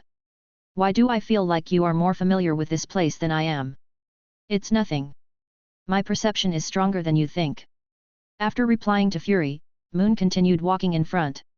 As soon as he turned a corner, Howard appeared in front of him. Hey, Mu-En, long time no see. Howard greeted them with a smile on his face, seeming very surprised at Moon's return. Facing the enthusiastic Howard, Moon also smiled and punched Howard. Thump. After a muffled thud, Howard took a few steps back, covered his chest and leaned against the wall, gasping for breath. Howard? Ha, I can tell who you are, Skrulls. He may not have been able to distinguish the Skrulls in the past, but after practicing the Vezeran school, his perception of his surroundings has surpassed that of ordinary people. He can easily distinguish the life around him, if color is used as a metaphor. In Moon's perception, humans are light blue, while Skrulls are light purple. Even though the Howard in front of him is exactly the same as the Howard in his memory, in Moon's perception, this guy is still light purple. Seeing that Moon had seen through his disguise and transformation, Howard changed and turned back into a Skrull. He covered his chest and looked at Fury with a resentful look. You said he wouldn't hit anyone. It turns out that the reason why this Skrull became Howard was because Fury told him through the communication device when he got off the plane. Originally, he just wanted to test Moon's ability to respond, but he didn't expect that Moon could directly recognize the Skrull's disguise, making all of Fury's subsequent plans useless. It seems that I guessed wrong. Fury shrugged, looking innocent, which made the Skrull furious. However, when he looked at Mu-En, he still looked happy. He had seen Mu-En before, and he had a deep impression of him in the battle more than 10 years ago. That mysterious and powerful energy skeleton made him yearn for it. If he could master that kind of powerful power, then the Skrull's homeland would not be destroyed by the Kree. It looks like you know me. This look has already explained a lot of things. The other party definitely knows me. You are a hero, at least in my heart. If it weren't for you, some of us might have died at the hands of the Kree. The Skrull replied with a smile. He felt that his chest had improved a lot. Mr. Howard is in the innermost laboratory. After being reminded by the Skrull, Moon nodded, patted the Skrull on the shoulder, and walked inside. This time no one pretended to be Howard. In Moon's perception, he was getting closer and closer to Howard. When he arrived at the door of a laboratory, Moon knocked on it and walked in. It seems like you are having a good time in space. Hearing the familiar voice, Howard turned around and smiled when he saw it was Moon. I heard from Fury that you were back, but I didn't expect you to be here just now. Howard put down the tools in his hands and smiled. On the day that Moon went to New Mexico, he had already received news about Moon from Fury. I haven't seen you for more than 10 years, and you still look so young. You still look like an old man. Can't the life potion make you younger? Moon said. The life potion can only extend your lifespan. This thing is not Dr. Erskine's super soldier serum. He has not yet cracked the entire super soldier serum, but even if he has, he will not inject it into himself and Maria. He remembered Dr. Erskine's warning very well. The worse the bad, the better the good. This alone was enough to discourage him. He could not guarantee that he and Maria would be able to maintain their current condition after being injected with the serum. If anything goes wrong, they will regret it for the rest of their lives. What's more, he and Maria had no intention of becoming supermen, so they would not inject the super soldier serum. Whatever you say. He pulled a chair over and sat down, leaning back and laughing. You should know where the battery on your genius chest came from, right? Howard felt helpless after hearing this and he sighed. In fact, when Tony was captured, Maria and I wanted to rush back to Earth immediately. Fortunately, Tony was smart enough to create an iron suit under the surveillance of those terrorists and escape from it. When talking about Tony's changes, Howard's face was filled with smiles and he was truly proud of Tony. But I really didn't expect the change in Obey. It turned out that he was the one who contacted the terrorists and wanted to kill Tony. But Tony still defeated Obey and even Ivan Vanko's son. He has exceeded my expectations. Howard was indeed very satisfied with Tony's changes. Although Tony was a genius in the past, he was still too naive. But now Tony has responsibilities and obligations. Then you never thought about helping him get rid of the battery. Tony will figure it out, I trust him. Howard smiled and said that he did have some advanced medical technology, but he hoped that Tony could solve the problem himself. Oh, you haven't changed. You and your son are both just as arrogant. Shaking his head helplessly, whether it was Howard or Tony, they were always full of confidence in science and technology. Perhaps this was the real reason why they could become super geniuses. By the way, when are you going to tell Tony about you and Maria's faked deaths? I can't wait to see Tony's shocked look. What would Tony do when he found out his parents were still alive? Fainted with excitement? Or simply didn't believe them at all, thinking they were just two liars imitating their parents? Seeing Moon say this, Howard kept shaking his head. As long as Hydra is dealt with, Fury will naturally bring Tony to see us. He and Maria had already made up their minds not to show up on Earth, so it was a good choice to let the whole world think that they were dead. The two chatted for a long time and didn't pay any attention to Fury behind them. They had completely forgotten about the boiled egg. Oh, by the way, these are the equipment I made using the technology of the Skrulls and the Kree. Do you want to try them out? Howard took out something that looked like a flashlight, and the moment he pressed the switch, a beam of blue energy burst out. Chapter 135. Howard's Works. Let me guess. Looking at the weapon in Howard's hand, Moon said with a smile, you are imitating a Jedi Knight. The weapon in Howard's hand is exactly the same as the lightsaber in the movie. It also has a light blade that emits high heat energy and can easily cut through most objects around it. However, you are just like your genius. Your fighting ability is really poor. Although the lightsaber was invented by Howard, his use of it was limited to performing a few signature Jedi moves. Let me try this thing. By the way, your pose is pretty good. Taking the lightsaber from Howard, Moon came to the place where the Skrulls usually trained with the super perception brought by the Vazaran school. The lightsaber passed through the air, making a buzzing sound, and the lightsaber unfolded in the air like a curtain of water. As Muen continued to dance, the lightsaber seemed to be dancing, leaving beautiful pictures in the air. His swordsmanship looked like a giant bird with its wings spread out, flapping in the air. It looked extremely beautiful, but within that beautiful scene, it was filled with danger. This is the sword technique that only Muen can master, the only one in the world who can do it. You really don't know his origins. Watching Muen dancing with the sword, Fury turned sideways and looked at Howard beside him. Muen's mysterious origins left him scratching his head, especially this special swordsmanship, which he had never seen before. Instead of trying to figure out Muen's identity, you might as well investigate Pierce. Muen had already identified him as Hydra more than a decade ago, but you've been investigating for so long and have gained nothing. It's not that Howard thinks Fury is incapable. Fury's ability should be the strongest among all the directors of S.H.I.E.L.D. It is under Fury's leadership that S.H.I.E.L.D. has reached its current level. But Fury has been tracking down Hydra for so long, but he still hasn't figured out Pierce's identity. It's hard to say whether Pierce is a Hydra, but my plan is about to be implemented, and then all Hydras will have nowhere to hide. While the two of them were talking, Moon had already performed several different moves with his lightsaber. He was surrounded by a curtain formed by the lightsaber, and it seemed that nothing could get close to him. This sword is not bad, but if you give it to other people, your lightsaber is still too dangerous. Not everyone can master the use of various weapons like him. Just because he can use a lightsaber easily doesn't mean others can do it. Given the sharpness of a lightsaber, if you accidentally touch it, you will definitely end up losing limbs. This weapon is actually for emergency use. Instead of killing people, it's faster to bomb them with artillery. Howard smiled. He never thought that close combat was an advantage that should be promoted. This was not the era of the Crusades. The most important thing to do now was to carry out high-powered bombings from a distance. That's true, but if you encounter some special defensive equipment, long-range firepower won't be that useful. In fact, using swords to fight is often a forced choice.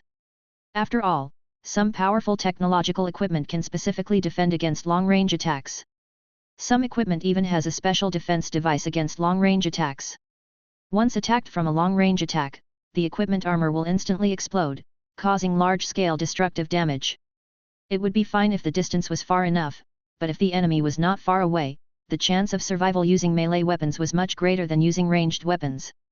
This is also the real reason why many technological civilizations, although they possess powerful technological weapons, appear so backward in battle and always fight with cold weapons like ancient people. However, the Avengers world is not among them. Wakanda, the country with the highest level of technology on Earth, uses spears and shields as weapons, but that seems to be a part of their culture. Although Moon always wants to complain, a country with advanced technology actually uses those technologies to make spears and shields, which seems to be a waste of resources no matter how you look at it. After retracting the lightsaber, Howard took out a silver-white arm guard from a briefcase. This is a new generation of combat suit developed by me based on Kree technology. This combat suit, like Tony's nano suit, also uses nanotechnology. Although the material used is not vibranium, it still has excellent defensive capabilities. Put the arm guard on Fury's arm and press the transformation button on the side. The silver-white arm guard quickly decomposes and turns into a silver-white combat suit in the blink of an eye. Try it. Although it's not as powerful as the Kree's combat suit, it can still provide some combat power. Hearing Howard say this, Fury pressed lightly on his arms, and a faint energy surrounded his arms, sucking a barbell plate over. You even copied the abilities of the Kree battlesuit. Fury was a little shocked, he didn't know Howard had reached this level. Originally, he thought that this nano-combat suit that could be equipped at any time was already very good. But now, the effect of the nano-combat suit has exceeded his expectations. It even allows people armed with the nano-combat suit to master special abilities. Ha ha ha, how is that possible? That's not a simple technology. Howard laughed. It's just done using electromagnetic technology. You are heavier than the barbell, so you will naturally suck the barbell over. If you were asked to suck up a ship, you would hit the ship directly. After Howard's explanation, Fury understood the difference, but even so, the nano-combat suit is still a very good equipment. After showing his two works, Howard gave a mysterious smile. Come with me to Moon. As soon as he finished speaking, Howard walked in one direction. He wanted to show Moon something good. Following behind Howard, Moon was a little curious about what Howard was planning to show him in such a mysterious way. Soon they arrived at the spacious cabin, where a small spaceship was docked. It looked a little bigger than the Quinjet they came in. "This is..." Moon was curious. "This is a spaceship for you. Even though it's small, it has a lot of stuff inside." Howard put a lot of thought into this spaceship. After all, it is a spaceship that will fly between planets and the universe. It is necessary to ensure that all aspects of this spacecraft meet the requirements, and this spacecraft is the finished product he created using various technologies. It is also the first spacecraft in human history that can travel in the universe. It looks pretty good, but aren't your tastes too similar? The shape of the spacecraft is very sci-fi, with the golden red paint on the fuselage, which looks a bit exaggerated. Yet, don't you think this kind of paint job is very low-key? Does this look low-key?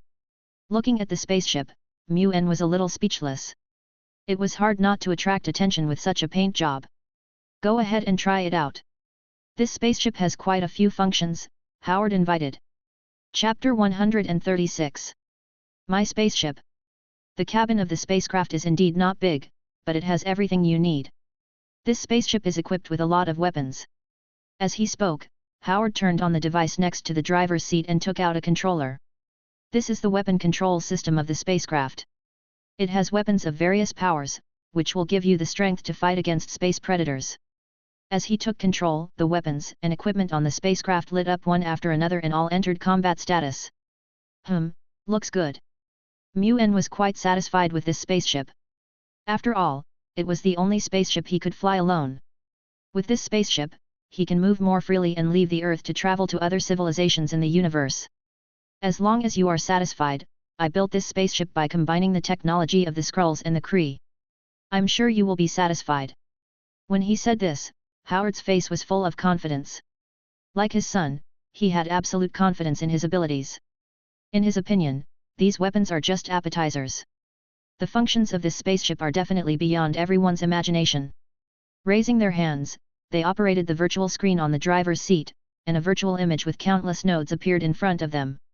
This is a star map of the universe. Each node on it is a galaxy that contains civilization.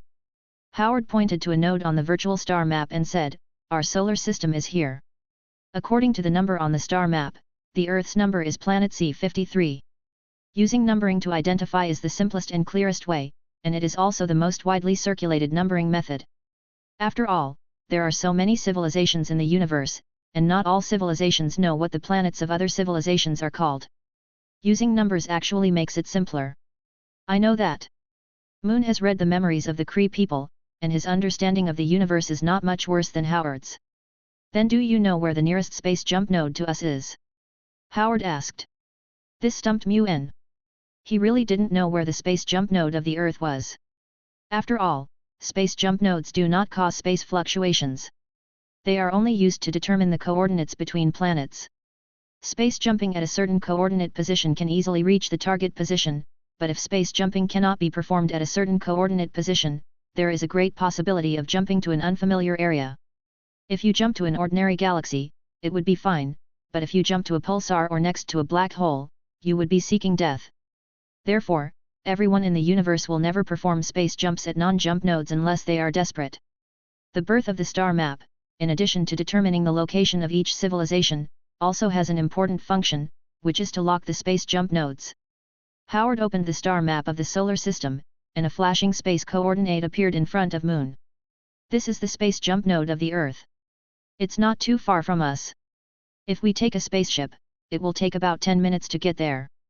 But Talos said that even the civilization closest to us will need more than 10 hours to complete the jump. Although space jumping has shortened the distance between universes, it does not directly open a hole connecting the two spaces and allow the spacecraft to pass through directly. Space jumping still has a time cost. Even so, it's pretty good. After all, if we fly directly, it will take decades to fly out of the solar system. Moon smiled and said, "It's only a dozen hours, and it will be almost there after a good sleep." Yet. Howard nodded slightly. In addition to these, there are also many living facilities on the spacecraft, which can be regarded as a solution to the problem of lack of supplies during space travel. He has thought about everything that should be on this spacecraft, including combat equipment and survival facilities. This also made Mun very satisfied. Every aspect of this spaceship was very balanced and it could be said to be a standard spaceship. Of course, when facing some space predators, the combat effectiveness of such a spacecraft may be unsatisfactory. However, Mun is not worried about these. He has a way to strengthen the combat effectiveness of the spacecraft, which can greatly improve the performance of the spacecraft. I like this spaceship very much. It may take me to fly in the universe in the future. Howard couldn't help but laugh when he heard Mun's words. This was the first generation of spaceship. Next, he could build more powerful spaceships based on this one. He still remembered the video that Fury and the others showed him. That alien fleet was still too dangerous for Earth. The two men got off the spaceship and walked towards where Howard and his wife lived. They talked a lot on the way, about their lives over the years and about the Earth. When we arrived at the place where Howard and Maria lived, Howard had transformed it into an ecological park that was almost the same as the Earth's environment. There were countless vegetables, fruits, and melons growing on the ground, and Maria was lying on a lounge chair, swaying in the gentle breeze. "Maria, look who's here."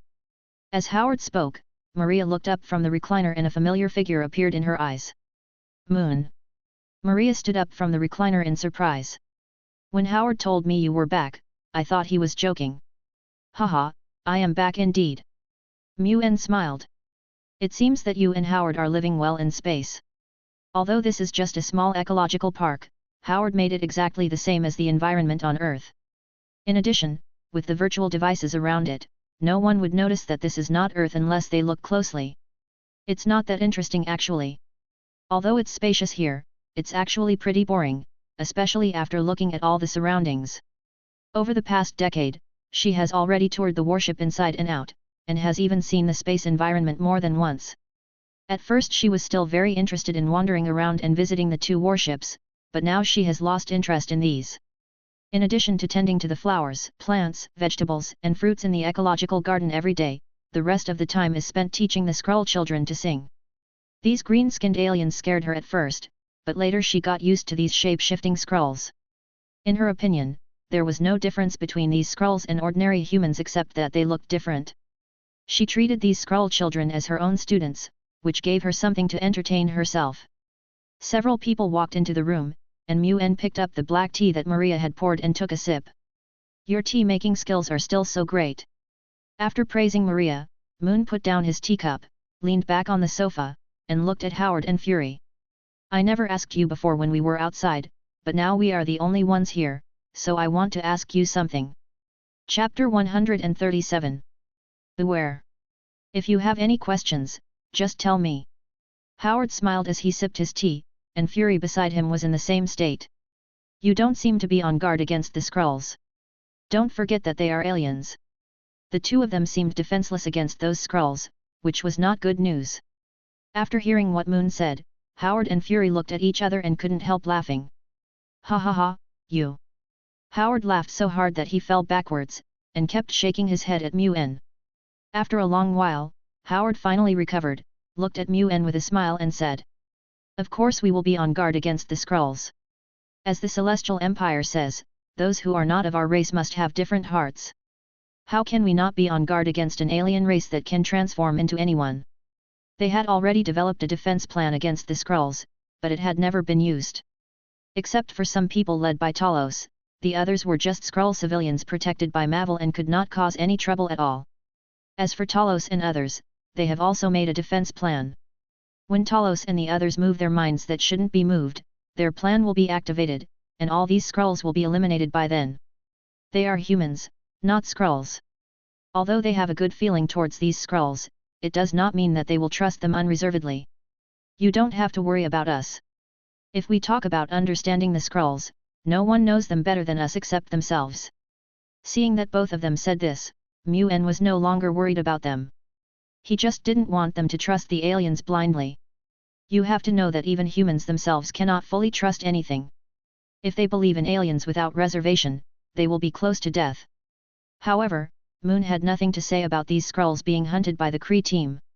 As long as Fury and Howard remained vigilant, these Skrulls who were only slightly stronger than ordinary people were nothing to be afraid of. Mu-en, feeling relieved, picked up the teacup again. Several people talked in the room, discussing future developments. Howard and Maria have decided to stay in space, and they don't want to get involved in Earth's problems. Fury has his own plans for this. After Carol and Moon left, he began to search for talents, especially those who possessed special powers, and they all became his targets. They are under his surveillance at all times so that he can gather these people together at critical moments to protect the safety of the Earth. Half of your targets are old men. Mu-en said jokingly. Moon was not surprised by Fury's Avengers plan. He was even more certain about the members of the Avengers than Fury. I also want to find more people, but they are only good at dealing with ordinary people. If they are facing an alien invasion, their combat effectiveness may not even be as good as a small combat unit. What's more, these people may not be able to meet my requirements. In addition to guys like the Hulk who have incredible destructive power, he has also had several targets over the years. But these guys were either dead or extremely weak, and their combat effectiveness was unbearable for him to watch. Leaving these targets as options was the best he could do. In fact, I got another option not long ago. Let me guess, you mean Thor, right? Thor was not among all the targets Fury listed just now. As a super agent who knows people's hearts well, there is no way Fury would forget Thor. Yes, that's him, the god of thunder from Norse mythology. When talking about Thor, Fury seemed very awkward. After confirming that Thor was the thunder god in Norse mythology, he began to suspect that all the myths and legends in the world were real and that they were all aliens who had descended on Earth. However, Howard and Maria were interested in the news that the god of thunder in Norse mythology actually appeared on Earth. What does the god of thunder in Norse mythology look like? Why did he appear on Earth? Seeing how curious the couple was, Mu-en smiled and explained, don't think too highly of those so-called gods. Thor is just a hot-blooded and reckless man, no different from the Vikings in Northern Europe.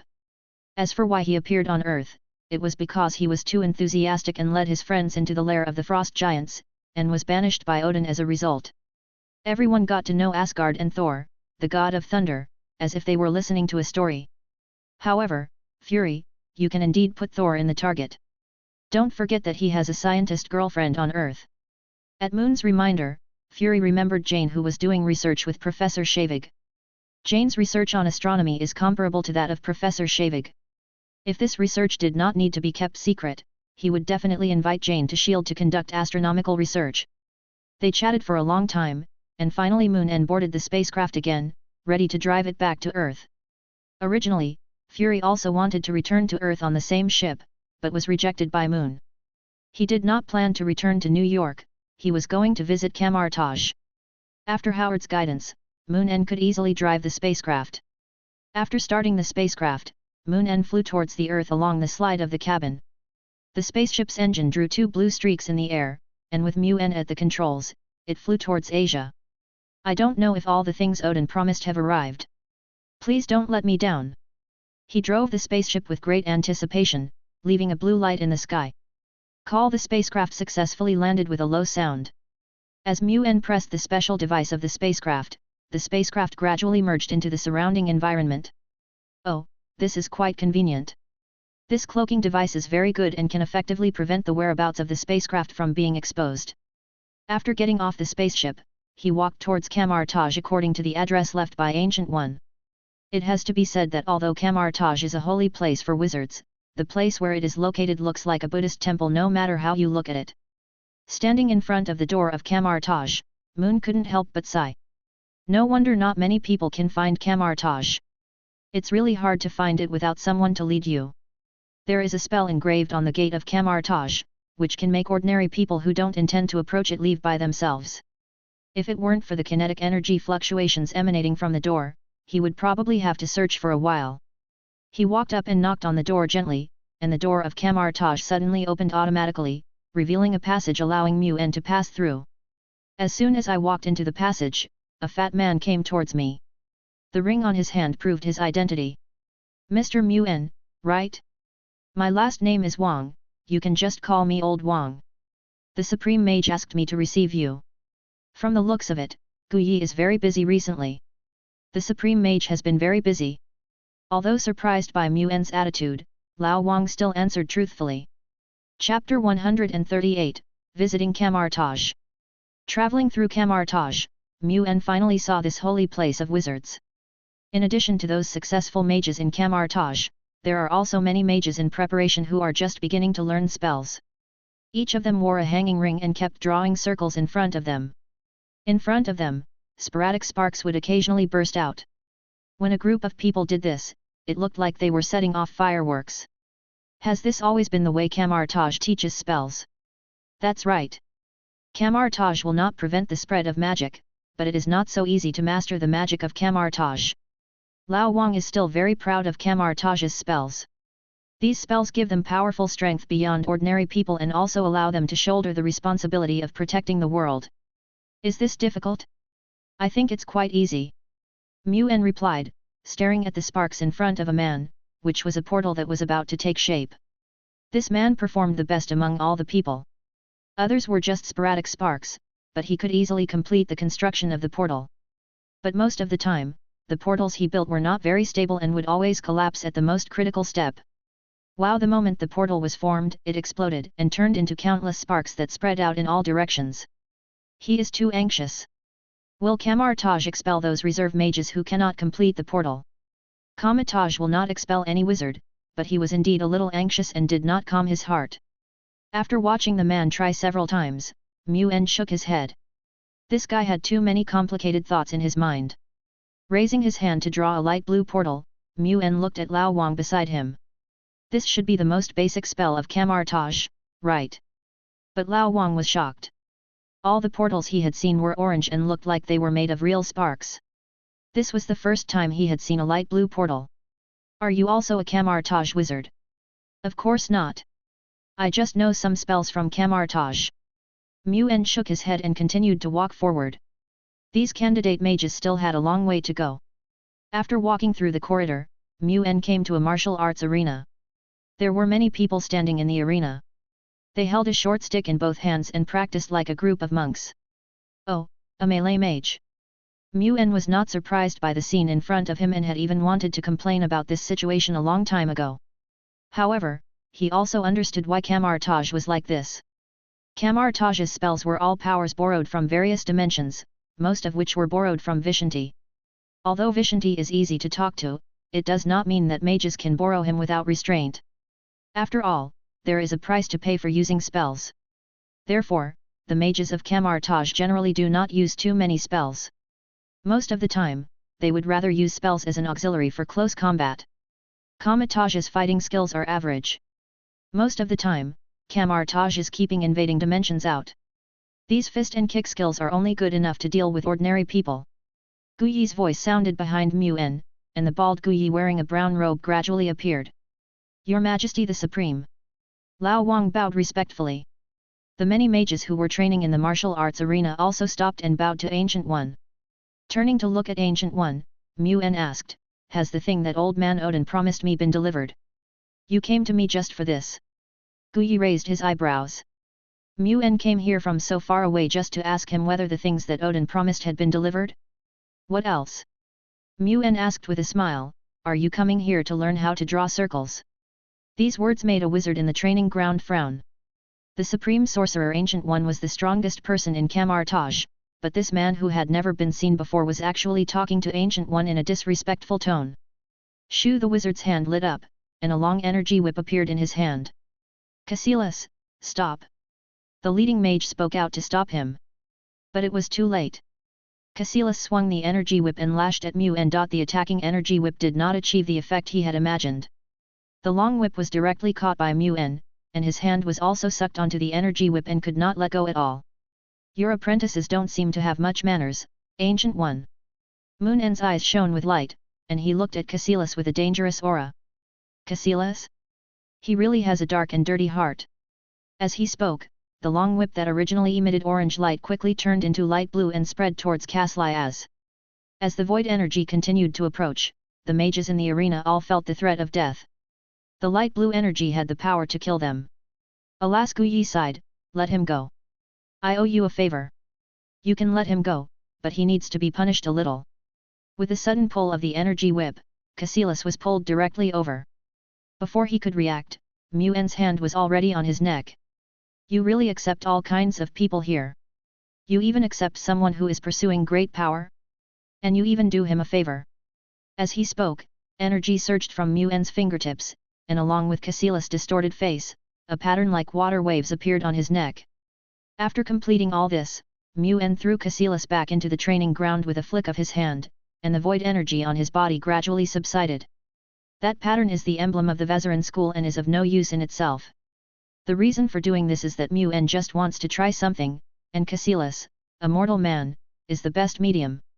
Everyone was shocked by Muen's move just now, except Guyi, who had a calm expression, as if nothing that had just happened had happened. Let's go inside and talk. As soon as he finished speaking, he took Muen towards the house without even looking at Cassilis, who had a look of indignation on his face. You did that on purpose just now, didn't you? Sitting down in the room, Muen took a sip of tea and looked at Guyi. Guyi's sudden appearance just now was definitely not to greet him, she was testing Cassilis. Moon knew a lot about Cassilis.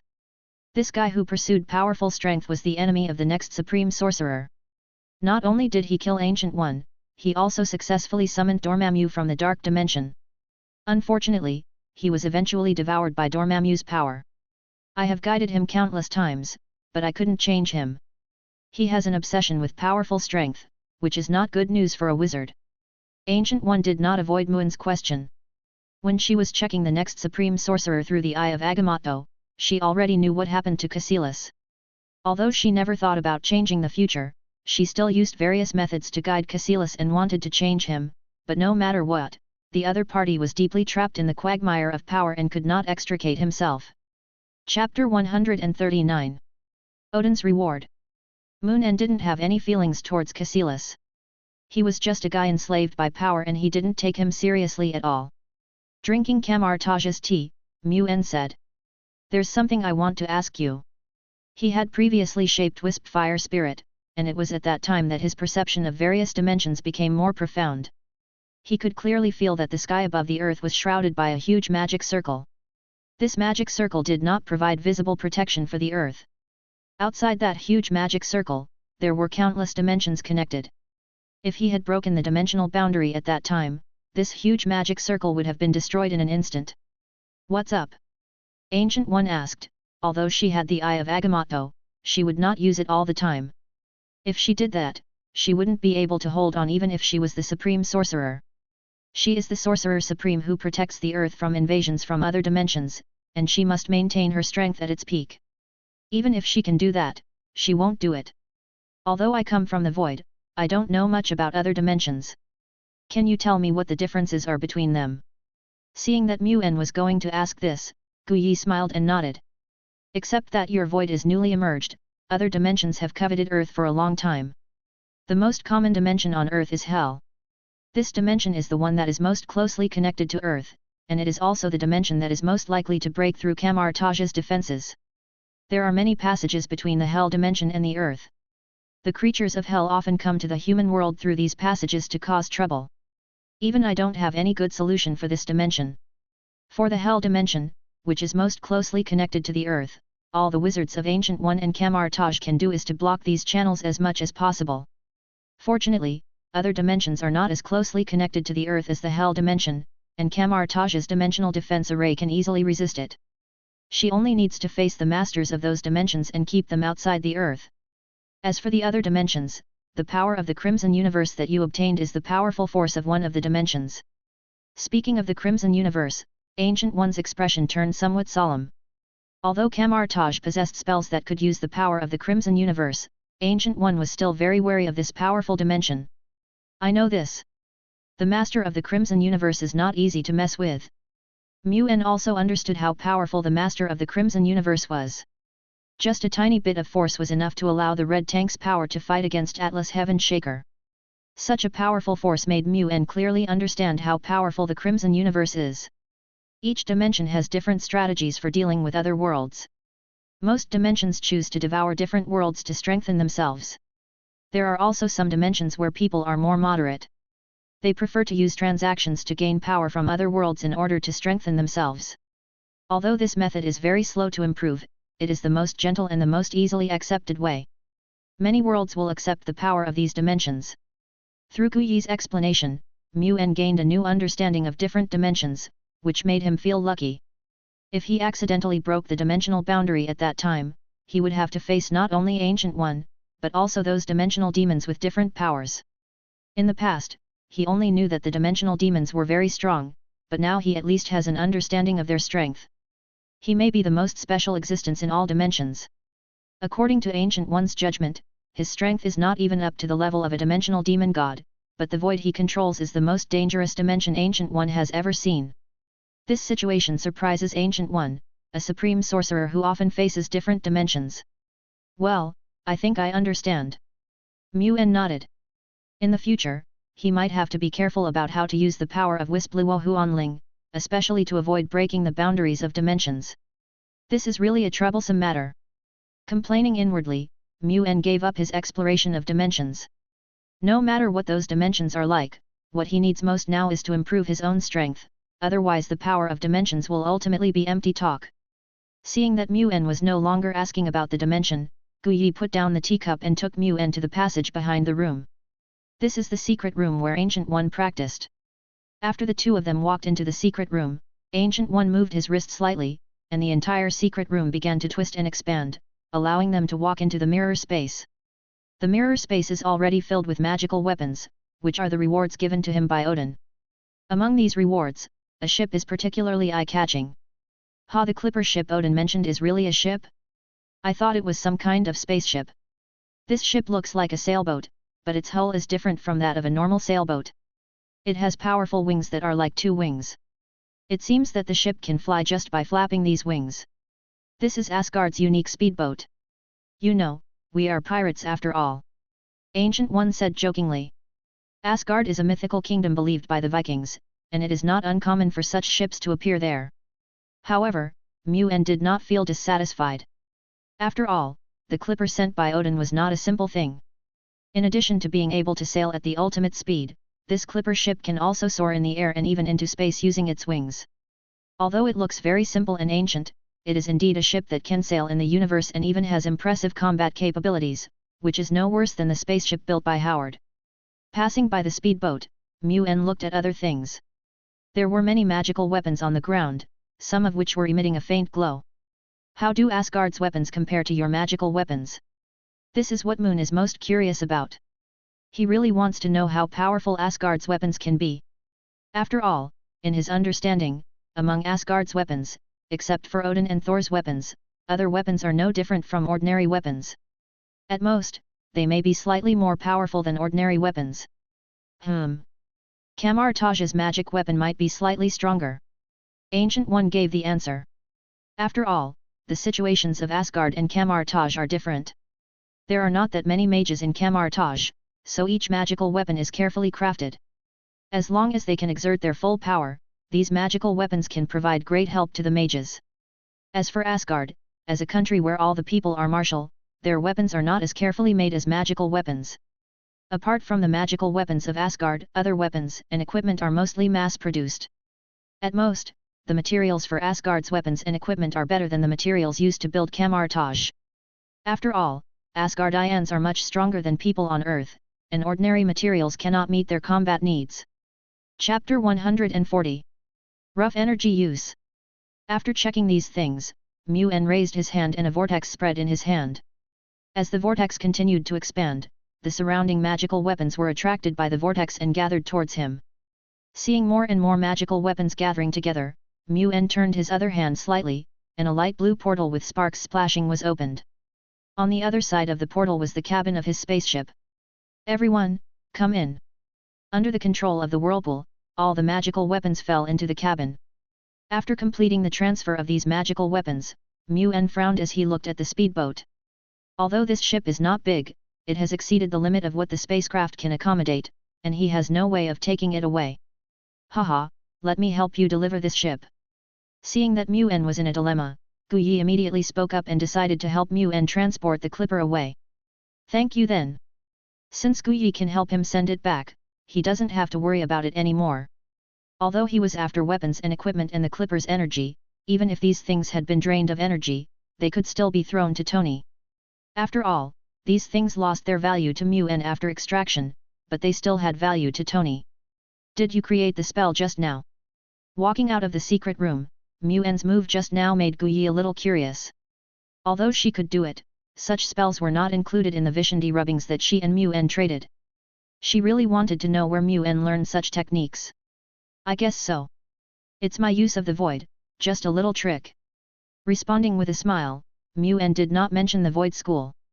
After all, he was the only one in the void school now, so there would be no point in mentioning it. But speaking of this, Mu-En suddenly became interested.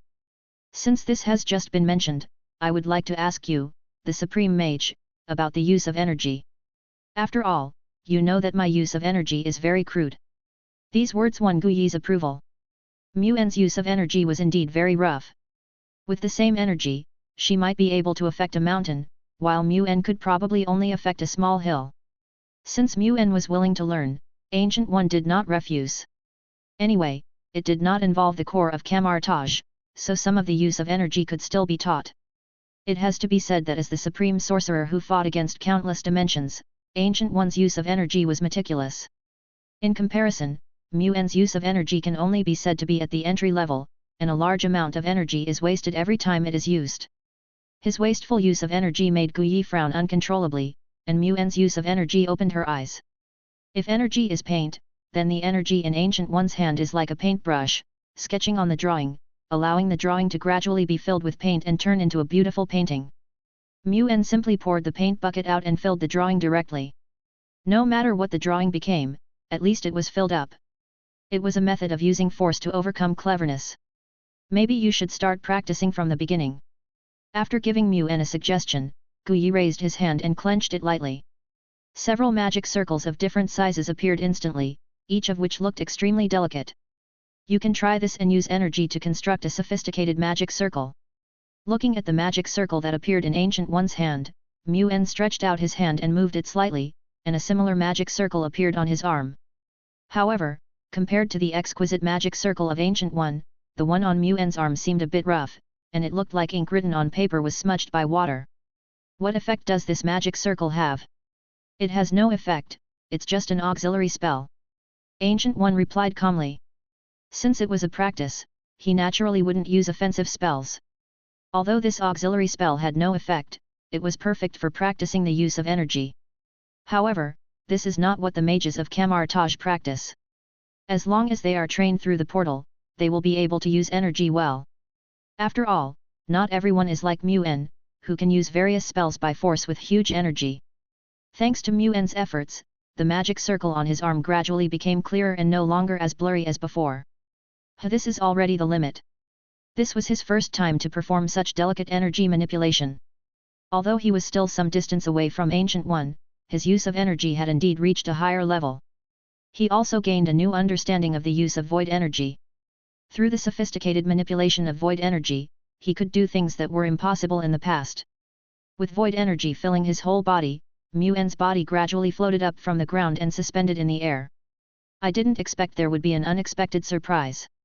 With his whole body filled with void energy, he unexpectedly mastered the ability to float in the air. Combined with the void sprint he already mastered, he can now be said to be able to fly. Slowly falling from the air, Mu-En looked at Guyi with a smile. This levitation ability is really good.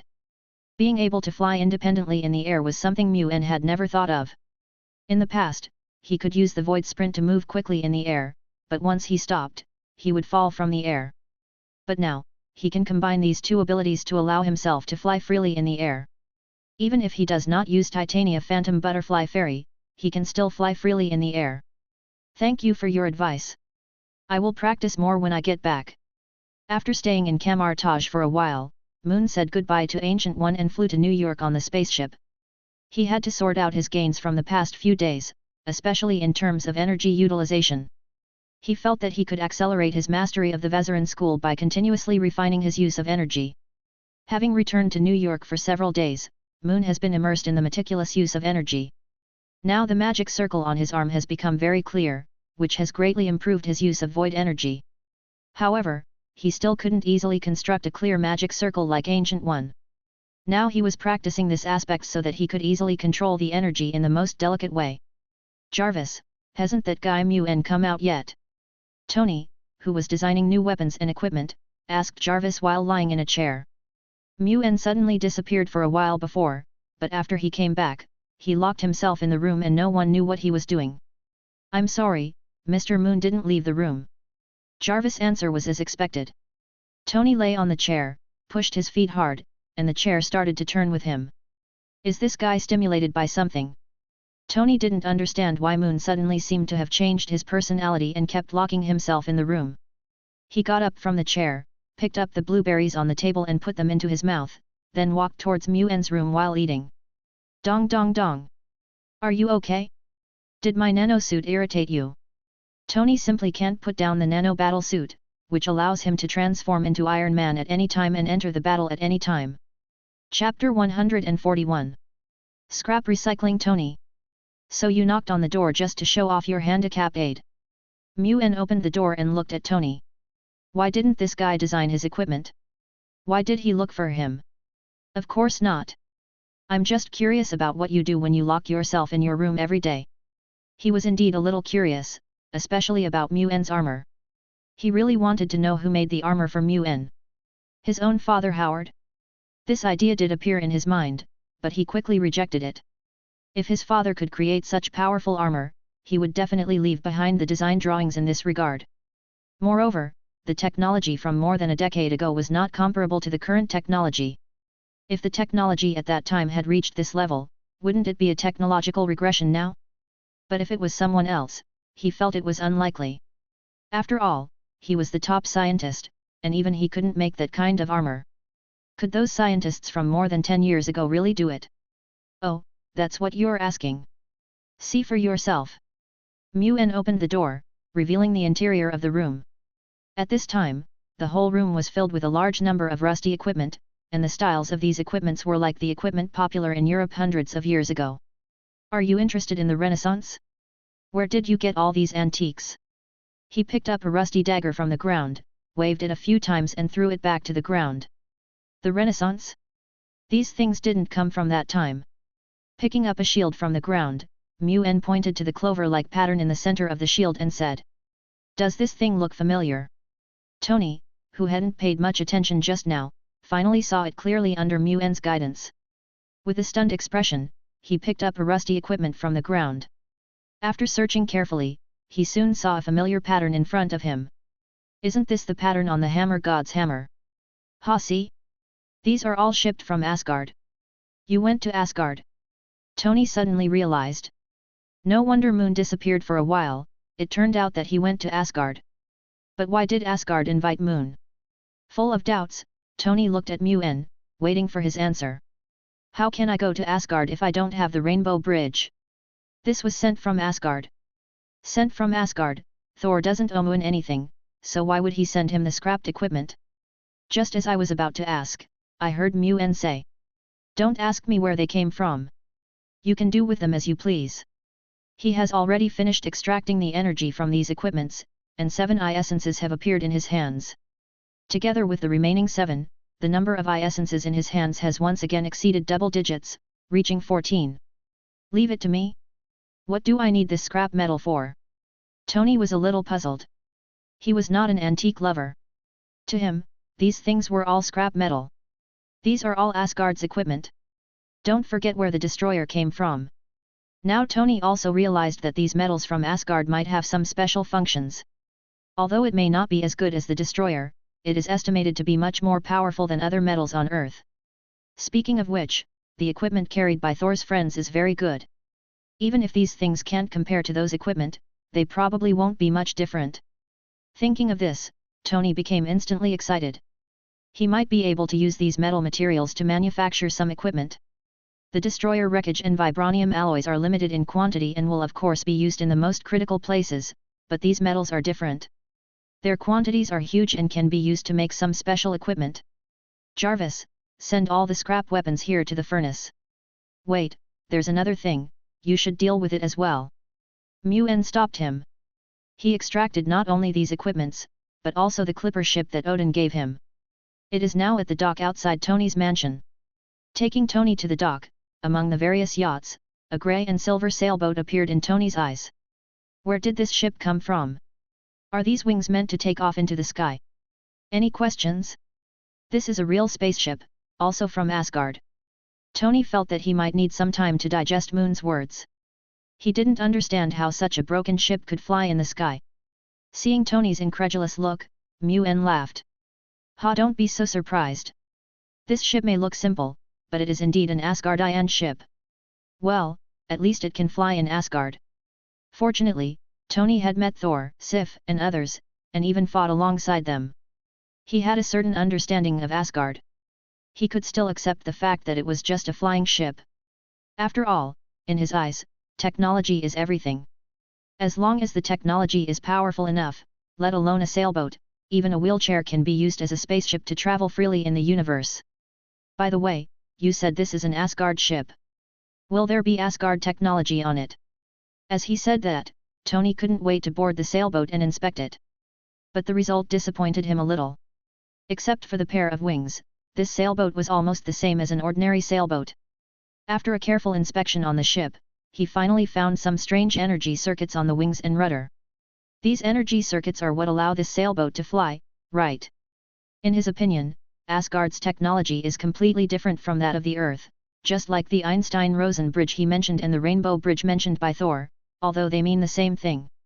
But the specific situation is completely different. These are Asgard's technologies, products based on Asgard civilization. He can study the above technologies and reproduce them in his own way. But if he wants to completely copy Asgard's technology from above, he probably needs to reproduce all of Asgard's technology. After looking around the boat, Tony jumped off and said, this is indeed something worth studying. It seems like it's time to move my beloved car to another place. He planned to take a closer look at the boat, and the only place that could accommodate the sailboat was his garage. Fortunately, he had renovated his laboratory more than once in the past, so it was not difficult for him to convert the garage into a laboratory now. Jarvis, get ready, we're about to start working. As he spoke, Tony's entire body was wrapped in a red nano battle suit, and a large number of grappling hooks deep in his arms firmly fixed the sailboat and slowly lifted it from the sea. As the sailboat was slowly lifted up, several thrusters appeared on Tony's body, carrying the sailboat towards the mansion. This guy's mobility is really strong. Moon still admires Tony's ability to take action. The fact that this guy can become a super genius must be related to his super ability to take action. Chapter 142. I can run for a day. Compared to Tony's busyness, Moon seemed to be very leisurely. In addition to daily practice, what he often does is to study and master amplitude crystals and empowerment. If he wants to improve his combat ability, he must start from these two aspects. Of course, he did not stop practicing the Void School. After all, this was the foundation for him to improve his strength and ensure his combat effectiveness. As he continued to go deeper, his strength was increasing at a speed visible to the naked eye. This situation had exceeded his expectations, and now the power he could exert had completely surpassed the past. Standing on the beach, a spherical vortex appeared in Moon's hand. This was the Void Collapse of the Vezarin School, but the Void Collapse at this time was completely different from the previous one. Although the previous Void Collapse was not bad, the range it could affect was only as large as his own perception range. Now Moon's strength has been greatly improved, and the range that the Void Collapse can affect is almost twice the perception range. As the spherical vortex spun rapidly, the environment around the coast was affected by the collapse of the void. A large amount of sea water floated up and turned into streams of water that converged from all directions. With a slight shake of his wrist, the rapidly spinning spherical vortex in his hand was ejected, and the gathered water flow flew outward like a propeller as the void fell. Boom! The condensed water flow exploded on the sea surface, turning into mist all over the sky, completely covering the sea surface. Ha! It's done! Now even the control method like Void Fall has a certain destructive power. This is the Vezarin School, a healing school that specializes in recovery and control, with almost zero combat effectiveness. However, the powerful attraction of the Void Fall has now erupted with considerable destructive power. With a sigh, Moon turned and walked towards the city. He has been here for quite some time, and now that his strength has achieved a breakthrough, it is a good time for him to take a break for a while and go out to change his mood. Brooklyn. As the most backward poor area in New York, this place is not like Manhattan, which has countless large companies. It is hard to imagine that Brooklyn and Manhattan, both districts in New York, are so different that they feel like two different cities. By the way, this place is very suitable for building a park. As a poor area, Brooklyn does not have many high-rise buildings, but it gives people a relaxed feeling that cannot be compared with Manhattan. As he was walking, a man running caught Nguyen's attention. There was something wrong with this man's body. In his perception, the other party's physical fitness was far superior to that of ordinary people. This is not something that can be achieved through any training, and the opponent's physique does not seem like someone who can master such powerful strength. Is it the old popsicle that has been frozen for 70 years? Although there will be many people with this kind of physical fitness in the future, the first person that Nguyen thought of was Captain America Steve. After all, not everyone can have Captain America's perky butt. Since they met here, Nguyen simply chased after him, intending to have a chat with this legendary captain. Steve has been a little confused recently. When he woke up, he found that more than half a century had passed and everything he was familiar with had changed. New York has become full of skyscrapers, and all kinds of high-tech that have never been seen before have penetrated into thousands of households, and Brooklyn is no longer the chaotic slums in his memory. Such changes plunged him into deep confusion and made him feel out of tune with his surroundings. Ta-ta-ta! The footsteps behind him gradually became clearer, which surprised Steve. Although this speed is nothing for him, for ordinary people, this speed is already considered a fast run. If it was a middle-distance run, this speed would be fine, but he clearly remembered that he was the only runner here. Looking back, a man rushed up to him and surpassed him in the blink of an eye. This directly aroused Steve's competitive spirit. Since he was injected with the Super Soldier Serum, only the Red Skull, who was also injected with the Super Soldier Serum, could compete with him. Now that the Red Skull has been destroyed, I thought there was no one who could compare to him, but now it is obviously not the case. This man does not behave like an ordinary person. Thinking of this, Steve quickened his pace and chased after Nguyen. He wanted to compete with Nguyen to see who ran faster. Naturally, Steve's changes did not escape Nguyen's perception. After feeling Steve quicken his pace, Nguyen's running speed also began to gradually increase. The two of them were like they were in a race, not wanting to give in to each other. They ran through blocks after blocks and came to a park to compete. As they competed, the sun rose higher and the temperature of the park gradually increased. Has Dr. Erskine's Super Soldier Serum been replicated? Steve ran to Nguyen and asked curiously. Being able to compete with him until now, even though he had just woken up from the ice, he could still understand that something was wrong. How could a normal person have so much physical strength? The other party was as at ease as himself. He felt that Nguyen, like himself, was someone who had been injected with the Super Soldier Serum. Super Soldier Serum. Moon looked at Steve with a smile. Ha, I didn't get that injection. As he spoke, he increased his speed again, and in the blink of an eye he had left Steve far behind. If you want to know, you better beat me first. Seeing Nguyen say this, Steve also started to sprint. He was still very confident in his physical strength. Not long after, he caught up with Nguyen. You know what? I could run like this all day. He reminded Nguyen that his physical fitness had reached the peak of human capabilities, and running like this was nothing to him. In response to Steve's words, Moon simply stretched out a finger and waved it in front of Steve. That's a shame. I could keep running. Nguyen smiled and sped up again, and they were in a race again, but this time, Nguyen was very malicious and was more than 10 meters ahead of Steve. No matter how fast Steve accelerated, Moon was able to maintain a distance of more than 10 meters from him. As they continued to race, the sun gradually set and more people came to the park. Finally, in front of a bench, Moon stopped, leaned against the bench, and looked at Steve with a smile. It was hard to tell that he had been running for a whole day. Although Steve was not as relaxed as Moon, he was not out of breath either. When he saw Moon stop, he also stopped. Since I became like this, you are the first person who can compare with me to this level. But Nguyen ignored him and looked somewhere else instead. Come out, you've been watching us here all day. Ever since they came to the park to run, he sensed that someone was watching them, or rather, watching Steve. Chapter 143. Old Friends Reunited. It's easy to guess who are the people monitoring Steve, they are naturally the agents under Fury. As soon as he finished speaking, a man in a suit walked out of the crowd. I say, who started the problem with S.H.I.E.L.D.? Moon frowned and looked at the agent. Why are all the people wearing suits and sunglasses? This is something he wanted to complain about a long time ago. Many agents of S.H.I.E.L.D. are dressed the same. It has been like this for more than 10 years, wearing a suit and a pair of sunglasses, as if afraid that others don't know their special identities. The man's mouth twitched at these words. He was just following orders, but not only was his identity exposed, he was also scolded. Muen didn't have anything to say, so he waved his hand and signaled the man to leave. Tell Fury I'm taking this guy to see someone. Steve has recovered, so it's a good opportunity to take this guy to meet his old friend. I think Bucky would be very happy living on the farm. Well, maybe. After all, that guy seems to be still in love. After watching the man leave, Muen turned to look at Steve. Captain America, let's get to know each other. My name is Muen. Just call me Steve. Steve didn't find it strange that Muen knew his identity. It was obvious from his performance that he had known who he was for a long time. But he was indeed very curious. Muen said he wanted to take him to meet someone, but he didn't know who that person was.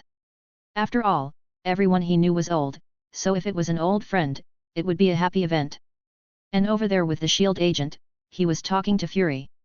Chief, do we really want to hand the captain over to that guy? He didn't understand why the chief gave the order for the captain and the man to leave. Now the captain is more than just a man, he is America's property, and there must be no problems. It's okay. I'll take care of any problems. Now you report to the experimental base. When he said this, Fury's face was calm. He knew who Moon was going to take Steve to meet. Now that Howard and his wife cannot show up, there is only one person that Moon will take Steve to see, and that is Bucky, who has completely transformed into a farmer. It would be a good idea to go and meet him. It would help the captain to accept this new world, and he hopes that Captain America will continue to fight Hydra and eradicate it completely. After all, as his best friend, Bucky was once brainwashed by Hydra and almost killed Howard, who was also their friend. After looking at Steve's information on the monitor, Fury turned and looked at his adjutant Hill behind him. Evacuate everyone around the captain's house. Moon and Steve got in the car and sped towards the farm. At this time, Moon couldn't wait to see the scene of Steve and Bucky meeting, especially what the scene would be like after Steve saw Bucky's new girlfriend. The person you want to take me to see lives in the country. Steve was a little curious. He really wanted to know who Moon was going to take him to meet and why they would live in the countryside. Yes, you'll know who he is when you get there. With a smile in reply, they continued to speed towards the farm. After passing through the dense fields, they drove into the farm. Here we are. He is in charge of everything here now. With that, Moon got out of the car and walked towards Bucky's house. Moon knocked on the door. He was now looking forward to the meeting between Steve and Bucky even more. Wait a minute, come right away. There was a sound coming from the house, which seemed a little flustered, but in Muen's perception, there seemed to be two people in the house. Did that guy Bucky bring his girlfriend to spend the night? He raised an eyebrow in interest, waiting for Bucky. Just as I was thinking about it, the door opened and Bucky walked out wearing beach shorts and with his upper body naked. Muen? Why are you here at this time? Of course, I'll bring your old friend to see you. As he said that, he moved aside, revealing Steve behind him. Two people who hadn't seen each other for more than half a century reunited at this moment. Steve? You are alive. I knew it. Even I can survive, so of course you can do it too with your physical fitness. Bucky hugged Steve excitedly. He didn't expect that the person Moon brought was actually his best friend. Bucky, are you really Bucky? Didn't you fall off a cliff? At this time, Steve was more excited than Bucky. During a mission more than 70 years ago, he saw Bucky fall off a cliff with his own eyes. He thought Bucky was dead, but he didn't expect that Bucky was still alive. Your arm, Bucky's iron arm certainly couldn't be hidden from Steve. It's okay. It's just an arm compared to being completely killed. Bucky was very open-minded. He didn't care about his broken arm at all. Instead, he shouted to the house excitedly, "Come out, Chris. Chris is my girlfriend, well, after a while, she will be my wife." At this point, Bucky's face was filled with a happy smile. He and Chris had already confirmed their relationship and even set a wedding date. After a while, a brown-haired woman in a white dress came out of the house. She looked at Moon and Steve with curiosity, waiting for Bucky to introduce them to her. "They are all my friends. His name is Moon, and he gave me half of this farm. He pointed at Moon and introduced him, then pointed at Steve, and his name is Steve, you can also call him Captain. Hello, my name is Chris, everyone come in. Chris smiled and invited a few people into the room. Moon and Steve were both guests, and it would not be nice to let them stand at the door all the time. Sitting on the sofa in the living room, Moon looked at the two people who were so close to each other and said mischievously. You weren't just, hey. Moon's teasing made their ears a little hot, but Bucky still pretended to be calm and replied it's just normal life between an engaged couple. Who knew you would arrive at this time? Looking at the looks of Bucky and Chris, Moon and Steve looked at each other and laughed. Ha ha ha, why are you so nervous? When will you get married? We would like to congratulate you first. Next month, we are going to get married in a church in New York. I want Chris to have the best wedding ever. Bucky said while hugging Chris tightly. They have already booked a church and are just making preparations for the wedding, even preparing the wedding invitations. Looking at the two of them being so clingy, Moon couldn't help but shudder. Okay, you guys are being too disgusting right now. If you need anything at the wedding, I'll help you out. Steve was also speechless, as he thought his old friend would have changed after not seeing him for 70 years. But now, Bucky doesn't seem to have changed much.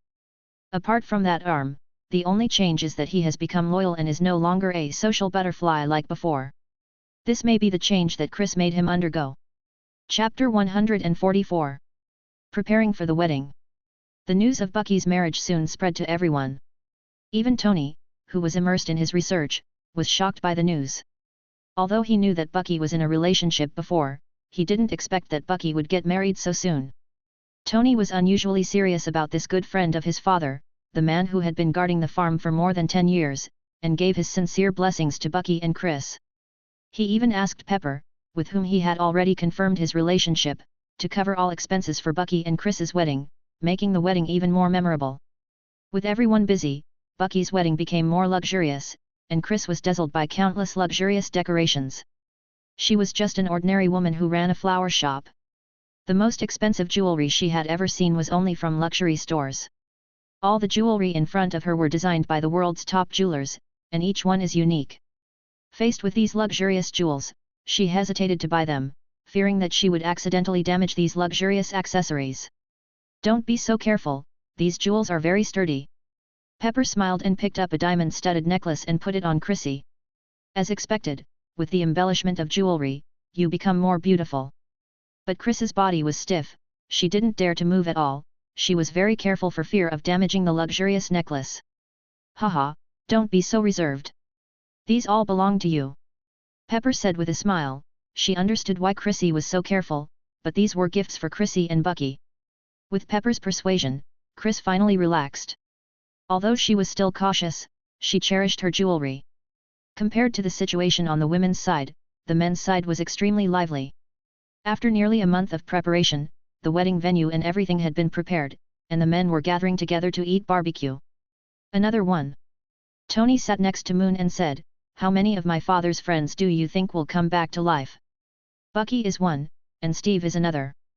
These two people disappeared 70 years ago, but they reappeared in front of the world one after another. I wonder what your expression would be if I told you that Howard and Maria are still alive. Moon thought to himself. But he also knew that this was indeed a problem for Tony. All the people who were declared dead in the past now reappeared in front of them. It was hard for him not to suspect that there were other old friends of his father alive in this world. Don't think too much, these two people are different from others after all. Both Bucky and Steve are very special beings, and they have not always lived in this world. Bucky is better off, as he has lived from more than 10 years ago to the present. Steve, on the other hand, was frozen for 70 years purely by accident, and was only thought and awakened not long ago. Tony nodded slowly in response to Moon's advice. These two people were indeed very special. There should be no other friends of his father in the world who could come back to life. Tony picked up the beer on the table and drank it in one gulp, then joined the dinner again. The barbecue sizzled in his mouth, making him enjoy it immensely. The dinner just ended. Fury suddenly appeared in front of everyone. Gentlemen, you may need to postpone your wedding planning for a while. In fact, Fury didn't want to disturb everyone at this time, but something unexpected happened, forcing him to appear here. After attracting everyone's attention, Fury took out a tablet and placed it on the dining table. Not long ago, a guy who called himself God suddenly appeared and stole a treasure from S.H.I.E.L.D's underground base. As the words were spoken, the cosmic cube appeared on the tablet. How come the cosmic cube is in S.H.I.E.L.D.? Steve asked with a frown. He clearly remembered that he and the cosmic cube fell into the sea, so how did he appear in S.H.I.E.L.D. now? Fury did not answer Steve's question. He continued. That guy is very strange. Bullets can't do any harm to him, but he holds a strange scepter in his hand, which allows him to easily control many people in the base.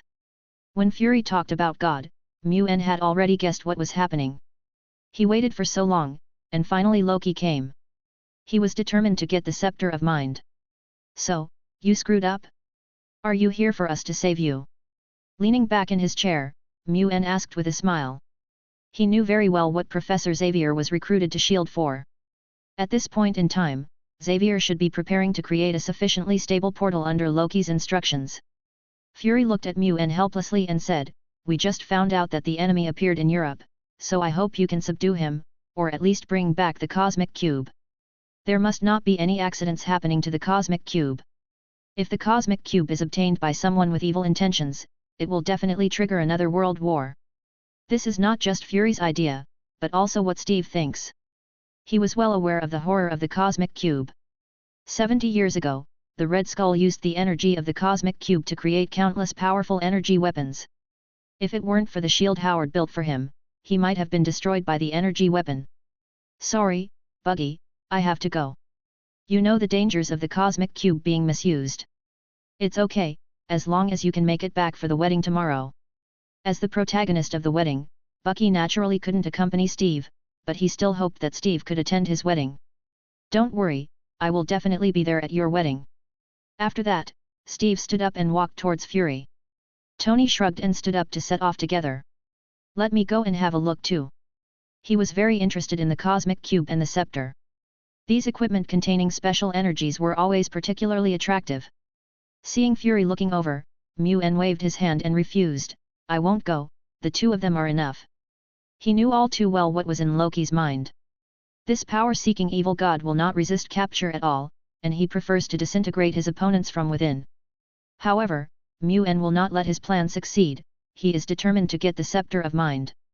After seeing Fury and the others off, Moon and Bucky also got up and left. They still had to go and confirm the wedding venue. But Muen clearly understood what would happen tomorrow. Bucky's wedding was going to be very lively. Let's make tomorrow's wedding the most unique in the world. Tomorrow, Bucky and Chris' wedding will be the most solemn and grand wedding in the world. Chapter 145. Hi, Bambi. The next day Muen, who was doing daily training, suddenly received a notice from Jarvis. Mr. Coulson is visiting. Coulson received an order from Fury and prepared to take Moon to the aerospace carrier. Although they captured Loki, they did not retrieve the cosmic cube. Loki didn't carry the cosmic cube at all, and he himself was just a bait. The real action was carried out by Hawkeye Clint, who was controlled by him. Mr. Moon, we meet again. Yeah, we meet again. Every time I meet you, something happens. Muen replied with a smile, changed his clothes and walked outside. Now that Loki has been caught, it is time for him to take action. He has been coveting the staff of mind for a long time, but he is only waiting for the opportunity because he knows that Loki will not resist. Let's go meet that guy together. Having said that, he and Coulson set off towards the aerospace carrier. Aircraft carrier Tony and the others were gathered together, discussing S.H.I.E.L.D's research on the cosmic cube. Everyone has their own opinion about this cube that contains infinite energy. As the only Steve who experienced World War II, he hated the use of the cosmic cube. If possible, he would rather be buried forever at the bottom of the Arctic Ocean with the cosmic cube. The energy of the cosmic cube is too terrifying. It is not something that humans can use at present. It is a key to open a disaster. Tony, on the other hand, believes that although the energy of the cosmic cube is dangerous, if it can be used properly, it will greatly promote the development of human civilization. Of course, in addition to them, Bruce Banner, who was also summoned, also gave his opinions. He knows better than anyone how harmful uncontrollable energy can be to humans. Just like when he was bombarded by gamma rays, he turned into the Hulk because of excessive anger. The disaster brought by Hulk is far greater than the harm caused by some energy weapons. It can be said that he is also one of the people who least wants the cosmic cube to be abused. Just as they were arguing with each other, Fury pushed the door open and Moon followed him in. Yo, it seems that you all have been affected quite a lot. Mu-En said with a smile. In his eyes, the energy emitted by the Mind Scepter seemed real and everyone's minds were greatly affected. They were seriously affected. What affected them? The next moment, everyone looked at the Mind Scepter placed on the table. It seems that you are all still sober. As he spoke, Mu-En walked towards the Scepter of Mind. Under the gaze of everyone, he raised his hand and grasped the scepter, and everyone's mind became clear. Okay, you guys continue, I still have things to do. Walking to Dr. Banner's side, Moon looked at this seemingly honest man.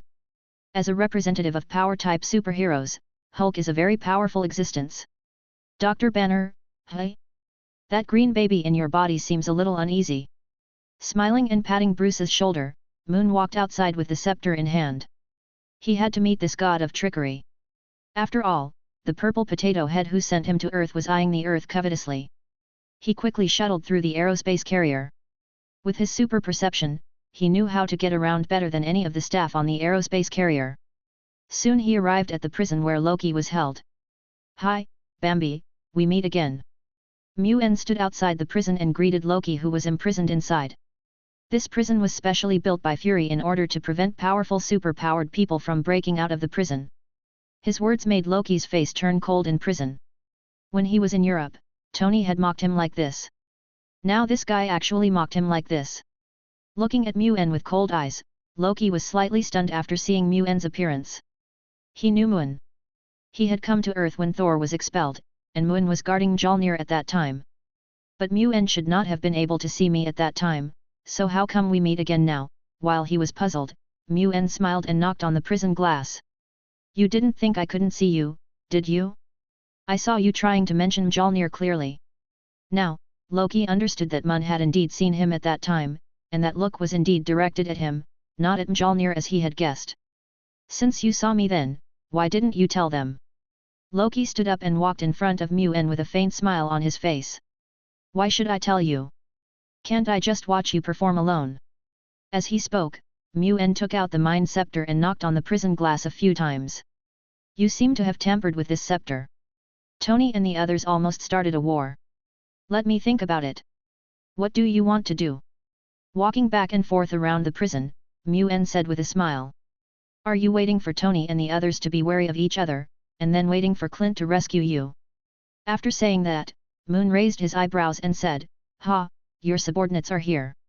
He sensed that several guys whose brains were filled with the energy of the Mind Scepter had successfully boarded the aerospace carrier. I'll talk to you later.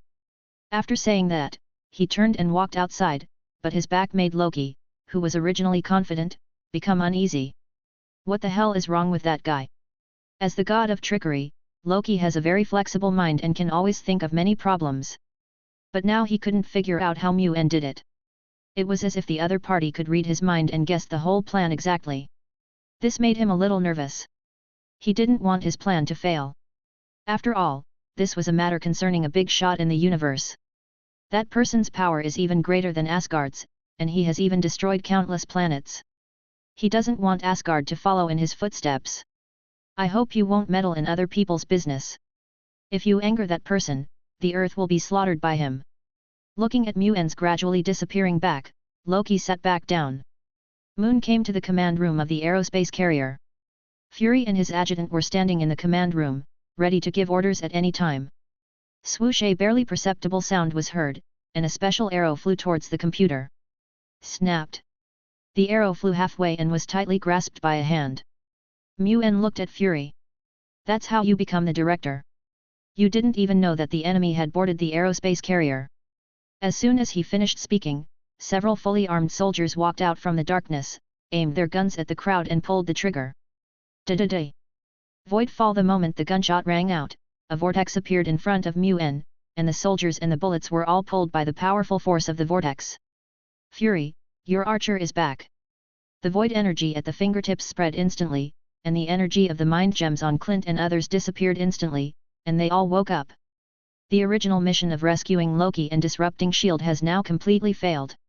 Not only did Clint and his team fail to rescue Loki, they even lost themselves. Chapter 146. Portal. Stark Tower. The cosmic cube is in Stark Tower. Clint, who had just woken up, shouted loudly. He knew what everyone was most worried about, and after waking up, he reminded everyone. Professor Shavik and the cosmic cube are on the roof of Stark Tower. The portal is about to open. Behind the portal is an alien army. These words made Fury's face change, and he picked up the communicator to convey the news to Tony and the others. This news caused an uproar among the crowd. Even the usually peaceful Thor looked in disbelief. It was hard for him to imagine that the younger brother who grew up with him had become like this. Although he was happy about Loki's return before, he now felt that he was wrong. Loki should not be forgiven at all, as he actually brought an army. Just as everyone was about to take action, they saw a beam of light rising into the sky from afar. The location of the light beam was exactly the tallest building in New York, the Stark Tower. It's over now. Tony's face looked very ugly. After all, it was established by the Stark family, and now it was probably no longer in existence. With a light press on the reactor on his chest, a large amount of red liquid metal suddenly appeared all over his body and wrapped him. In a blink of an eye, Tony had completed the arming of the nano battlesuit. I have to stop that thing from opening. The others also started to take action, and they all planned to set out together to stop the portal from opening. Only Thor walked towards Loki's prison. He wanted to figure out with Loki how all this happened and why Loki became like this. Coulson also followed. Fury did not trust this god from Asgard, so he asked Coulson to keep an eye on Thor's movements at all times. The two came to the prison together, but were surprised to find that the prison was empty. Loki, who was supposed to be imprisoned in the prison, had disappeared. Loki! Come out here! Report to Chief Fury, the evil god Loki has escaped from prison. None of them found Loki, which made Coulson nervous, and he immediately reported to Fury in the command room. Check carefully, there's no way he could have escaped. In the command room, Fury frowned. He did not notice anything unusual in the prison. Over at the prison, Thor has opened the prison door, wanting to know if Loki is hiding. As soon as he entered the prison, he heard a sound behind him and the prison door was closed again. The person who closed the door was indeed his younger brother, the evil god Loki. You're still so stupid, brother. Loki smiled cunningly, and when he realized that Thor was approaching the prison, he used magic to make his body invisible. The result was just as he expected. Thor was successfully fooled by him just like in the past. But you don't seem to be any better, Bambi. Muen's voice sounded behind him. Although he had just arrived, he saw with his own eyes how Thor was tricked into prison. Although Loki could not be seen by others, to Muen, he was no different from before. No matter how he hid his figure, he could not conceal the power fluctuations in his body. Hearing Muen's voice again, Loki turned around and stabbed Muen, and a sharp dagger appeared in his hand. The dagger was extremely sharp, and even Thor couldn't defend against it. Muen's eyes widened, he hunched over and covered his abdomen tightly with his hands, looking seriously injured. But before Loki could retract the dagger, Muen recovered immediately. Isn't that what you wanted to see? He punched Loki in the stomach. Too bad, you can't. This time, Loki became a weakling, and fell to the ground with his body bent. At the side, another Loki appeared, holding a dagger in both hands, and rushed towards Muen. What's wrong with you mages? Why are you all engaging in close combat? As he spoke, a vortex appeared in the palm of his hand, which directly dispersed the rushing Loki into energy. Don't waste your energy. I'm not your stupid big brother. I know you are the real one. Grabbing Loki's collar with one hand, Moon looked at Coulson, who was on full alert. Open the prison door for me. Coulson didn't neglect either, he quickly opened the prison gate and let Soul out. After Moon threw Loki back into the prison gate was locked again. Have someone guard here. No matter if there is anyone in the prison or not, and whether this guy is inside or outside the prison, don't open the prison door like Thor did. This made Coulson nod repeatedly, but Thor on the side was very embarrassed. Okay, now that we've dealt with that portal, we can go to Buggy's wedding. Bucky's wedding is about to start, but now, this wedding may have to wait for a while. Stark Tower. Shavik was very excited as he looked at the slowly expanding portal above his head. His research was successful. Snort! A beam of light shot out and hit the transmission device hard, but it did not affect the transmission device at all. The cosmic cube, which serves as the energy core, releases a special energy field after being activated, blocking all attacks. Tony's attack was blocked by this energy field. Not only did it not block any structure, it even knocked out Professor Shavik, who was standing next to the device. Sorry. Tony shrugged. He hadn't expected this to happen. Now that there is no way to shut down the teleportation device, we have to focus on the portal that is gradually taking shape above our heads. An army? I don't know if we can stop them. Jarvis, activate all models of suits and prepare to intercept this army. As his orders were given, one Iron Man suit after another flew out of Stark Tower and headed towards the portal in the air. While these Iron Man suits were taking action, Steve and others flew over by plane. What's going on, Tony? Why don't you close the portal?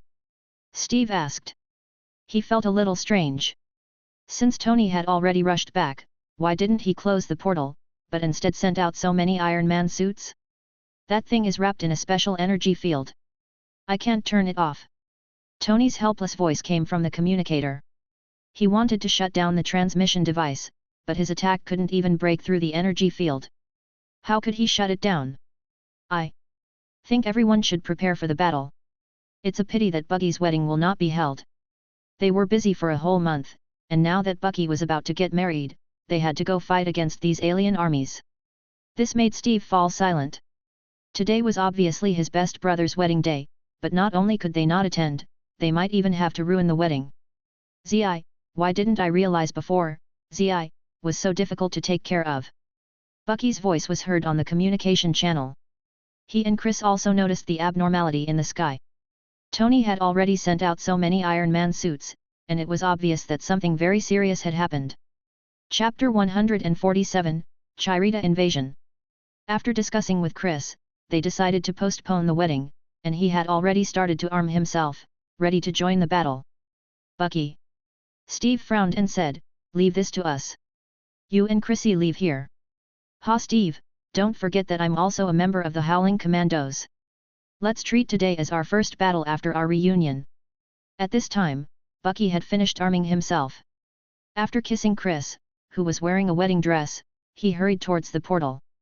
Only Chrissy and Pepper, the bridesmaid, were left. At Happy's call, they got in the car and drove away. Although they didn't know what was going to happen, the current situation was obviously beyond their ability to handle.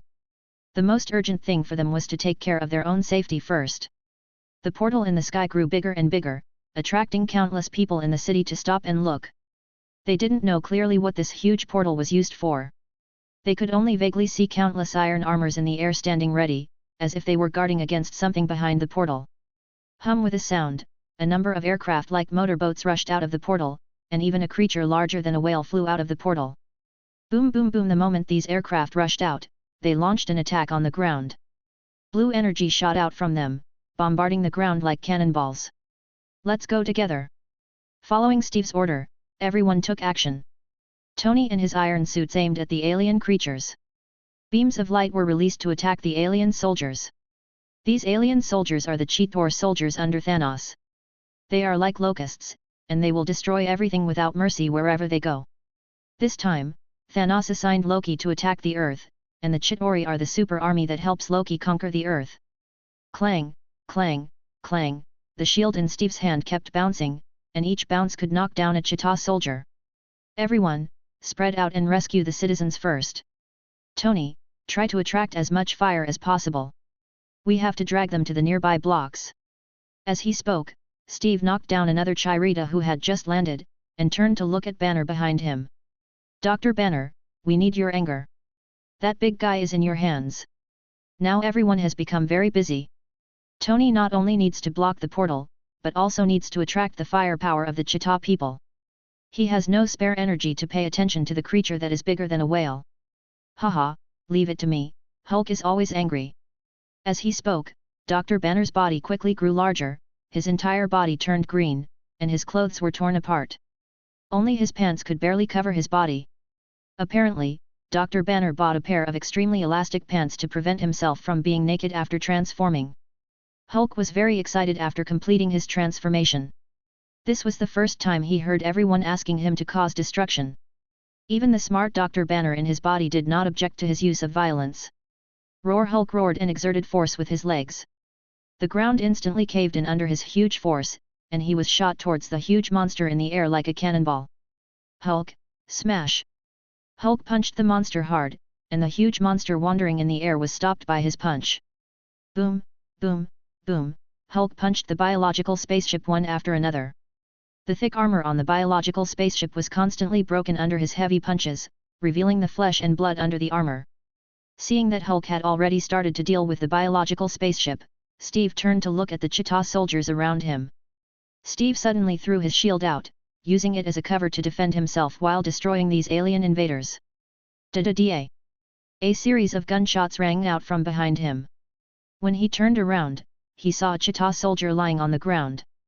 The person who shot him was his old friend Bucky. At this time, Bucky's iron arm was pinching the neck of a Cheetah soldier. He squeezed it suddenly, and the powerful force of the mechanical arm instantly broke the Cheetah soldier's neck. Today was supposed to be my wedding day. Bucky's expression was a little grim. Although the wedding was postponed, he was still angry. Why would these alien invaders appear at this time? Don't be too angry. Once we deal with them, we will help you hold the wedding right away. As they chatted, a blue beam passed between the two of them. You two, now is not the time to reminisce. Black Widow Natasha threw down the Cheetah soldiers' weapons and warned the two. Now the two of them stopped talking and rushed to various places, cooperating with the police in rescue operations while dealing with the Cheetah soldiers who kept landing. Rumble! The clear sky was suddenly covered with dark clouds, and countless lightning bolts fell from the sky. A large number of Cheetah airships flying in the air were hit by the lightning and turned into fireballs in the air. Thor appeared in the thunder, countless lightning bolts burst out from his hammer, covering the sky with Chitauri. But just as his attack ended, several huge biological spaceships rushed out from the portal, accompanied by countless airships, as if it was the end of the world. Help me seal this portal. Tony can't hold on any longer. His Iron Man suit has little energy left and he can no longer block the portal. Haha, let me do it. Muen's voice rang out in the communication channel. Everyone looked up and saw a ball of lightning shooting towards the portal at a high speed. Electric energy release. A strong pulse of electric energy erupted in front of the portal. Countless Cheetah airships were hit by the pulse of electric energy, and a large number of Cheetah people died in this powerful electric current. Among them, the biological spacecraft was even electrocuted by Tesla in the electric energy pulse, releasing electric current outward madly. A large number of Cheetah soldiers were directly electrocuted into charcoal by this electric current. Ha, I'll leave these guys to you. I'll go check out the other side. As soon as he finished speaking, he rushed towards the outer space on the other side of the portal again. There are quite a few Cheetah warships on the opposite side, which can be used to extract the essence of I. After watching Moon pass through the portal, Tony turned to look at the city below. Although Moon blocked the Cheetah people's attack, there were still many Cheetah soldiers who had rushed out before, and they all had to be dealt with. The thrusters under his feet suddenly exploded, and Tony rushed towards a huge biological spaceship. The damage caused by these big guys was greater than those of the Chitauri, so he had to deal with these things first. Gather all these big guys together and destroy them all at once. While they were fighting fiercely, on the aerospace carrier, several people from Fury's entire council were arguing. The situation is now under control, there is no need to launch a nuclear bomb. The train of thought of these council members is really incomprehensible. Now that the situation is obviously under control, why are they still proposing to launch a nuclear bomb? Chapter 148, Kyryuita makes no advance. As Moon entered the space, his whole body was flashing with electric light. All the Cheetah people who approached the portal were turned into charcoal in the terrifying electric light. At this moment, the portal was like a death meat grinder. Everything close to the portal was destroyed by the terrifying electric current. That's great. I'll use you to test the armor's abilities.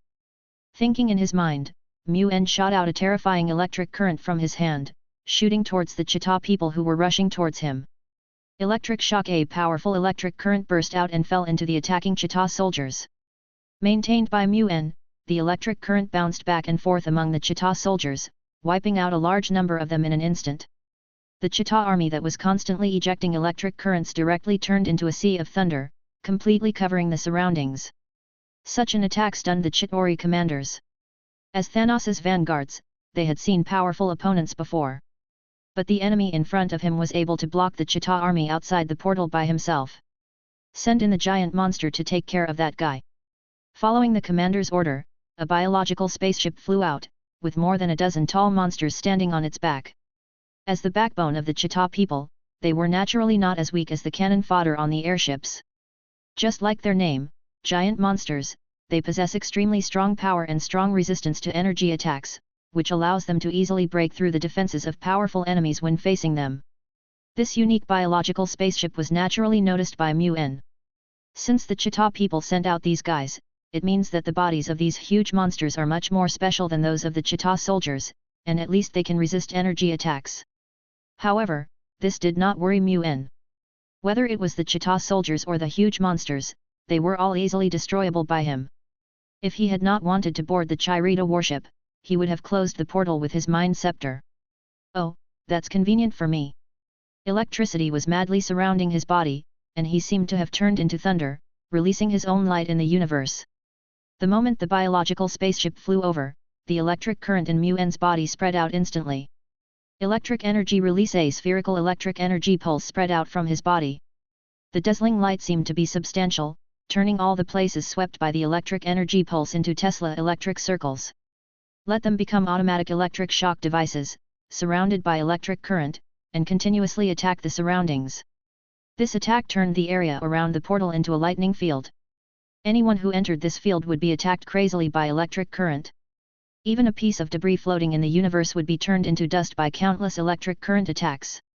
And the biological spaceship carrying those monsters was turned into a huge living electric shock device during the attack, and it attacked the monsters on its back frantically. This time, the special nature of those monsters was revealed. Although they were not as big as the biological spaceships under their feet, their resistance to energy attacks was much stronger than that of the biological spaceships. Today's biological spacecraft has been stiffened by the electric current and is flying slowly in the universe relying on inertia. Although they could not resist this horrific electrical energy pulse, they could resist the electric current attack of the electric circle behind the electrical energy pulse. Although their bodies were also electrocuted by the electric pulse attack, they could move slowly in the electric current. Although their movements were much slower than before, they did have stronger energy resistance than the biological spacecraft. Can you still move? Mu-En was not surprised that these monsters could barely move. After all, the attack of electric energy release was still in the subsequent electric circle attack.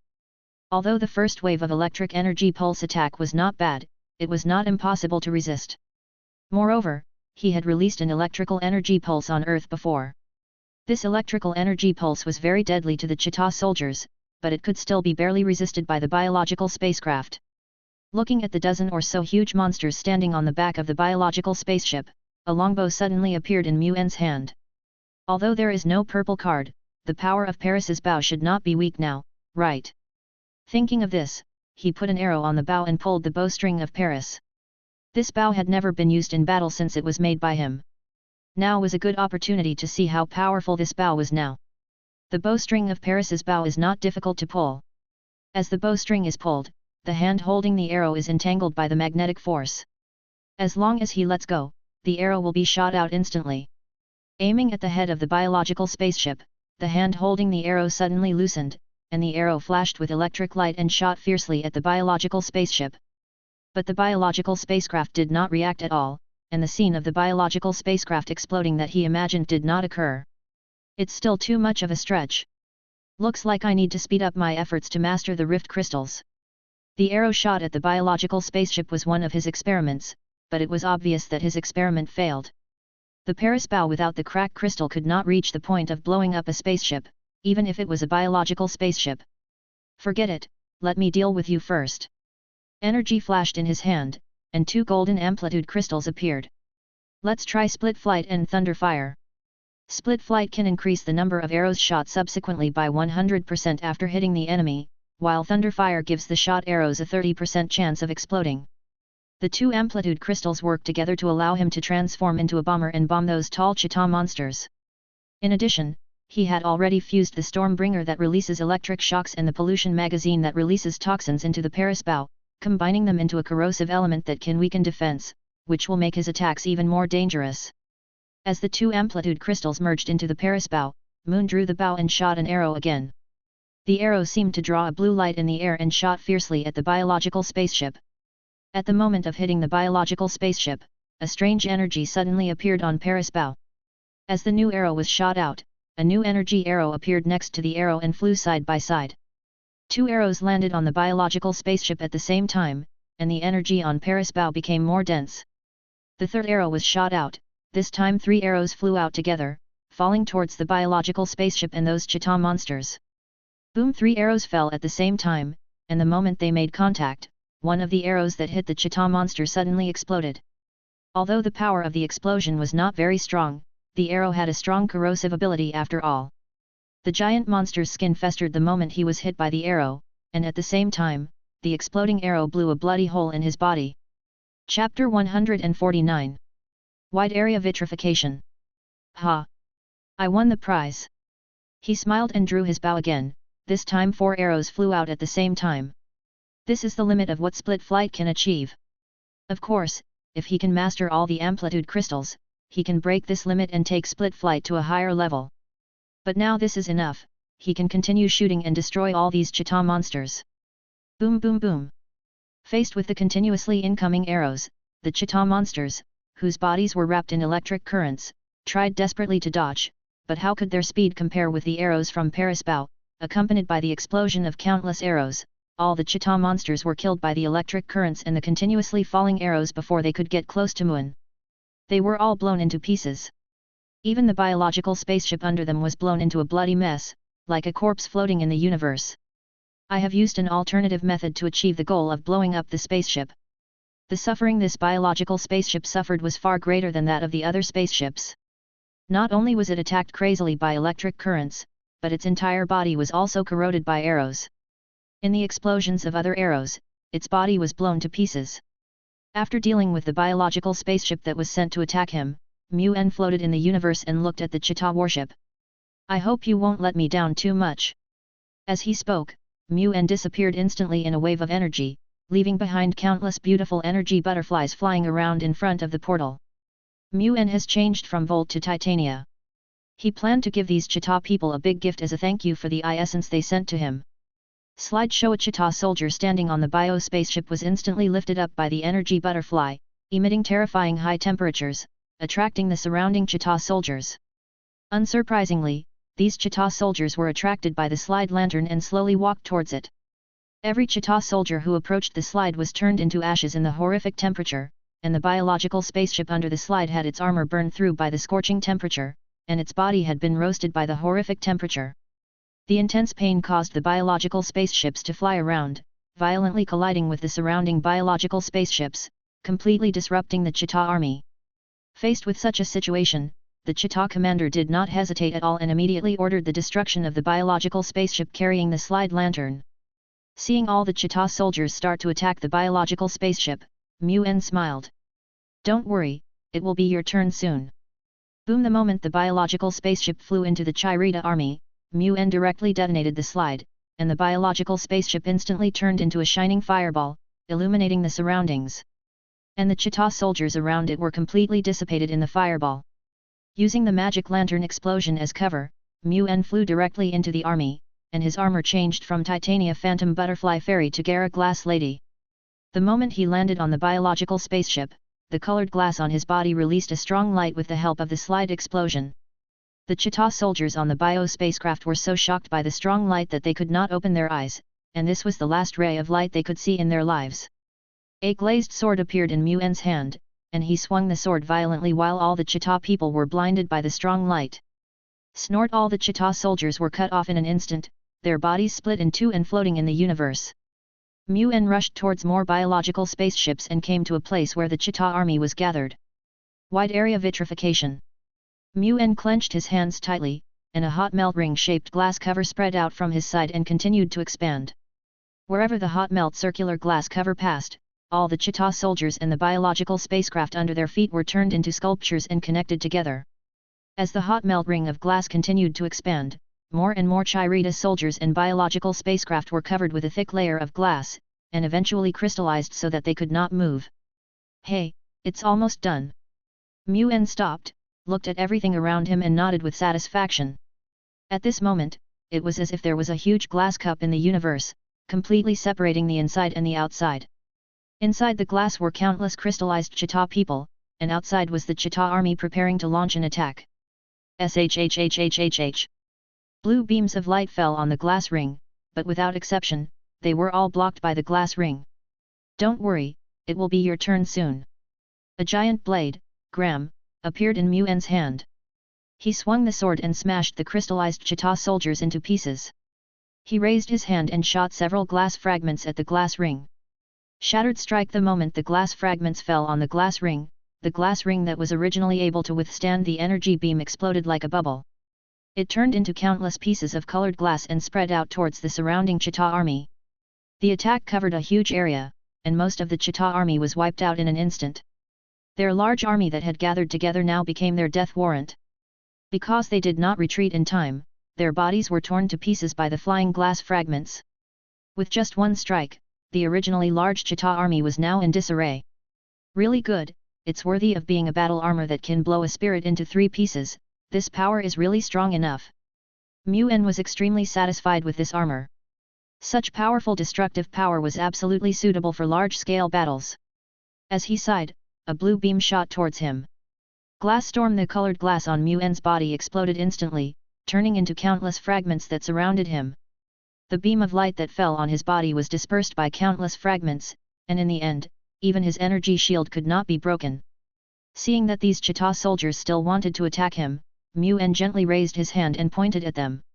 Spectral Rage. He released all the energy in his body, and a huge rotating mirror enveloped the remaining Chita army. You guys should just play with these mirrors. I'm going to extract the essence of I. She stomped her feet hard and jumped up from the crystallized biological spaceship. In an instant, she turned into Titania Phantom Butterfly Fairy again and flew rapidly towards the Chita warship. Attracted by spectral fury, these remnants of the Chitori have something to do, but they will eventually pay the price for their actions. On the Chirita battleship, the commander looked at the huge mirror surrounding the army and fell into deep thought. He had not heard of this strange warrior from Loki. This warrior was more powerful than any planetary civilization he had ever seen. But he will not give up. As a follower of Thanos, the Chitori must prove his worth. Open fire and break those mirrors. The guns of all the warships lit up one after another, and the energy at the muzzles quickly gathered. Boom! Several energy cannons were fired and bombarded the huge mirrors, and a large number of mirrors were directly shattered. Chapter 150, Desperate Chirita Commander. But this situation did not make Commander Chirita feel relieved, but instead frowned. He saw clearly that the number of energy cannons fired just now did not correspond to the number of naval guns, and the energy gun of one battleship did not fire at all. Why didn't the left-wing battleship open fire? The commander questioned into the battleship's communicator. Although Shuo and the energy cannons could not shatter all the mirrors, this situation still made him angry. They didn't rush into the earth in the first place, and were blocked outside the portal by that strange warrior. And now someone is disobeying his orders. Are they trying to seize power? Hello? Hello? Is this it? The cosmic translator should be okay, right? Muen's voice rang out over the battleship communicator. He had dealt with all the Chita people on the left-wing battleship. Now he was extracting the essence of I while using a cosmic translator to talk to the Chita commander on the other side of the communicator. Who are you? Asked the Chirita commander in confusion. Ah! I can hear it, it seems to be correct. Muen looked at the I essence that was rapidly forming in his hand and smiled. Who am I? Didn't you see everything just now? These words stunned the Chita commander for a moment. He looked at the huge mirrors that still surrounded the remnants of the Chita army, and Muen's figure blocking the portal emerged in his mind. Thinking of this, Commander Chirita gave orders to other warships. All warships turn their guns around, lock onto the left-wing warships, and attack. Under his order, all the warships aimed at the left-wing warships and opened fire to attack.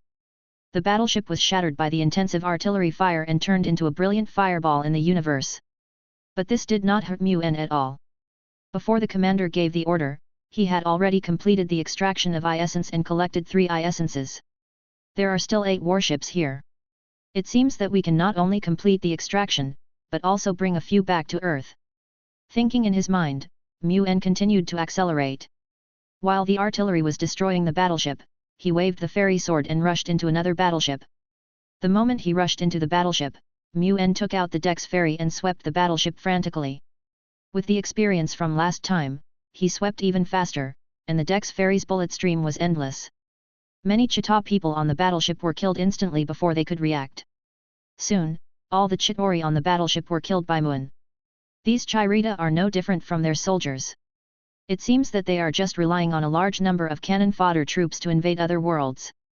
In his opinion, the overall technological level of the Chita people was not that strong, at most it was slightly stronger than that of Earth. They invade the world not by relying on their own powerful technological weapons, but by relying on their biotechnology to create cannon fodder soldiers, using the same human wave tactics as the Zerg, and their technology to attack different worlds. Coming to the energy core of the battleship, Mu-En continued to extract the essence of I. After seeing the battleship explode, Commander Chirita once again gave orders to the surrounding warships. Now continue attacking those mirrors.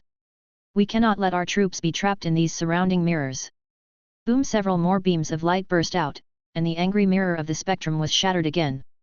But this attack once again put the Chirita commander on alert, as he discovered that this time another warship did not launch an attack. Didn't he kill that guy? All warships attack the left-wing warship. We must destroy that guy completely. Countless light beams bombarded the battleship, and the battleship, like the previous one, exploded in the universe. But the commander did see that the third battleship on the left wing did not open fire, which made him panic. With the two warships just now as examples, he already knew what happened to this warship. In such a short period of time, 3 warships had been invaded by that strange warrior. This was something he had never imagined before. Attack!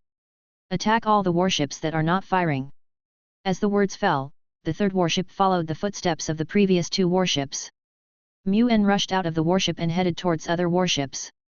He has extracted all the essence of I, and now it is time to kill. The razor wings were pushed to the extreme, and Mu-En flew quickly among the warships. He knew that the commander had discovered that he was still alive. But he was not worried. The Mind Scepter was no joke.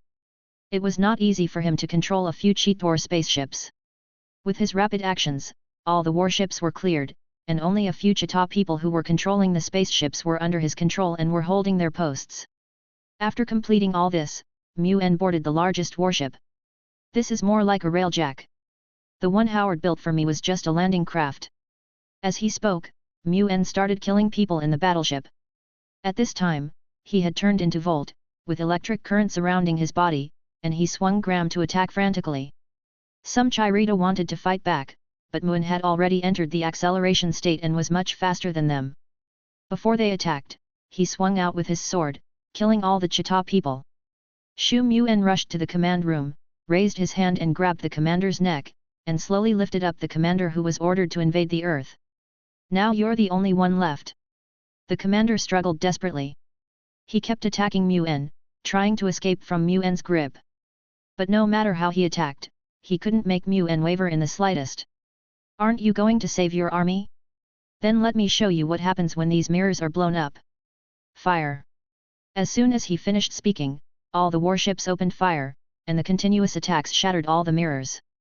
At the moment when the last mirror was shattered, the remaining Chita army surrounded by the mirrors seemed to have suffered some invisible attack. In an instant it turned into blood mist, filling the space in front of them. Such an attack made the commander's eyes widen in disbelief. His army just disappeared like that. See? This is what you wanted. After saying this softly, lightning flashed in Mu-En's hands, and the commander's whole body was flashing with lightning. Soon, he turned into charcoal in Mu-En's hands. The Chitori invasion was over just as it had begun, and it was time for him to go back to attend Buggy's wedding. Speaking of which, giving these warships as wedding gifts would probably shock the whole world, right? He planned to transform this largest battleship into a railjack. He certainly would not give it away as a wedding present, but there was no use for him to keep the other battleships, so giving them to Buggy would be a good choice. Is this, the purple potato spirit? Mu-En was a little surprised when he saw the purple-skinned, domineering-looking guy on the communication module on the battleship. He didn't expect that this commander could contact Thanos directly. I didn't expect this guy to be Thanos's direct subordinate.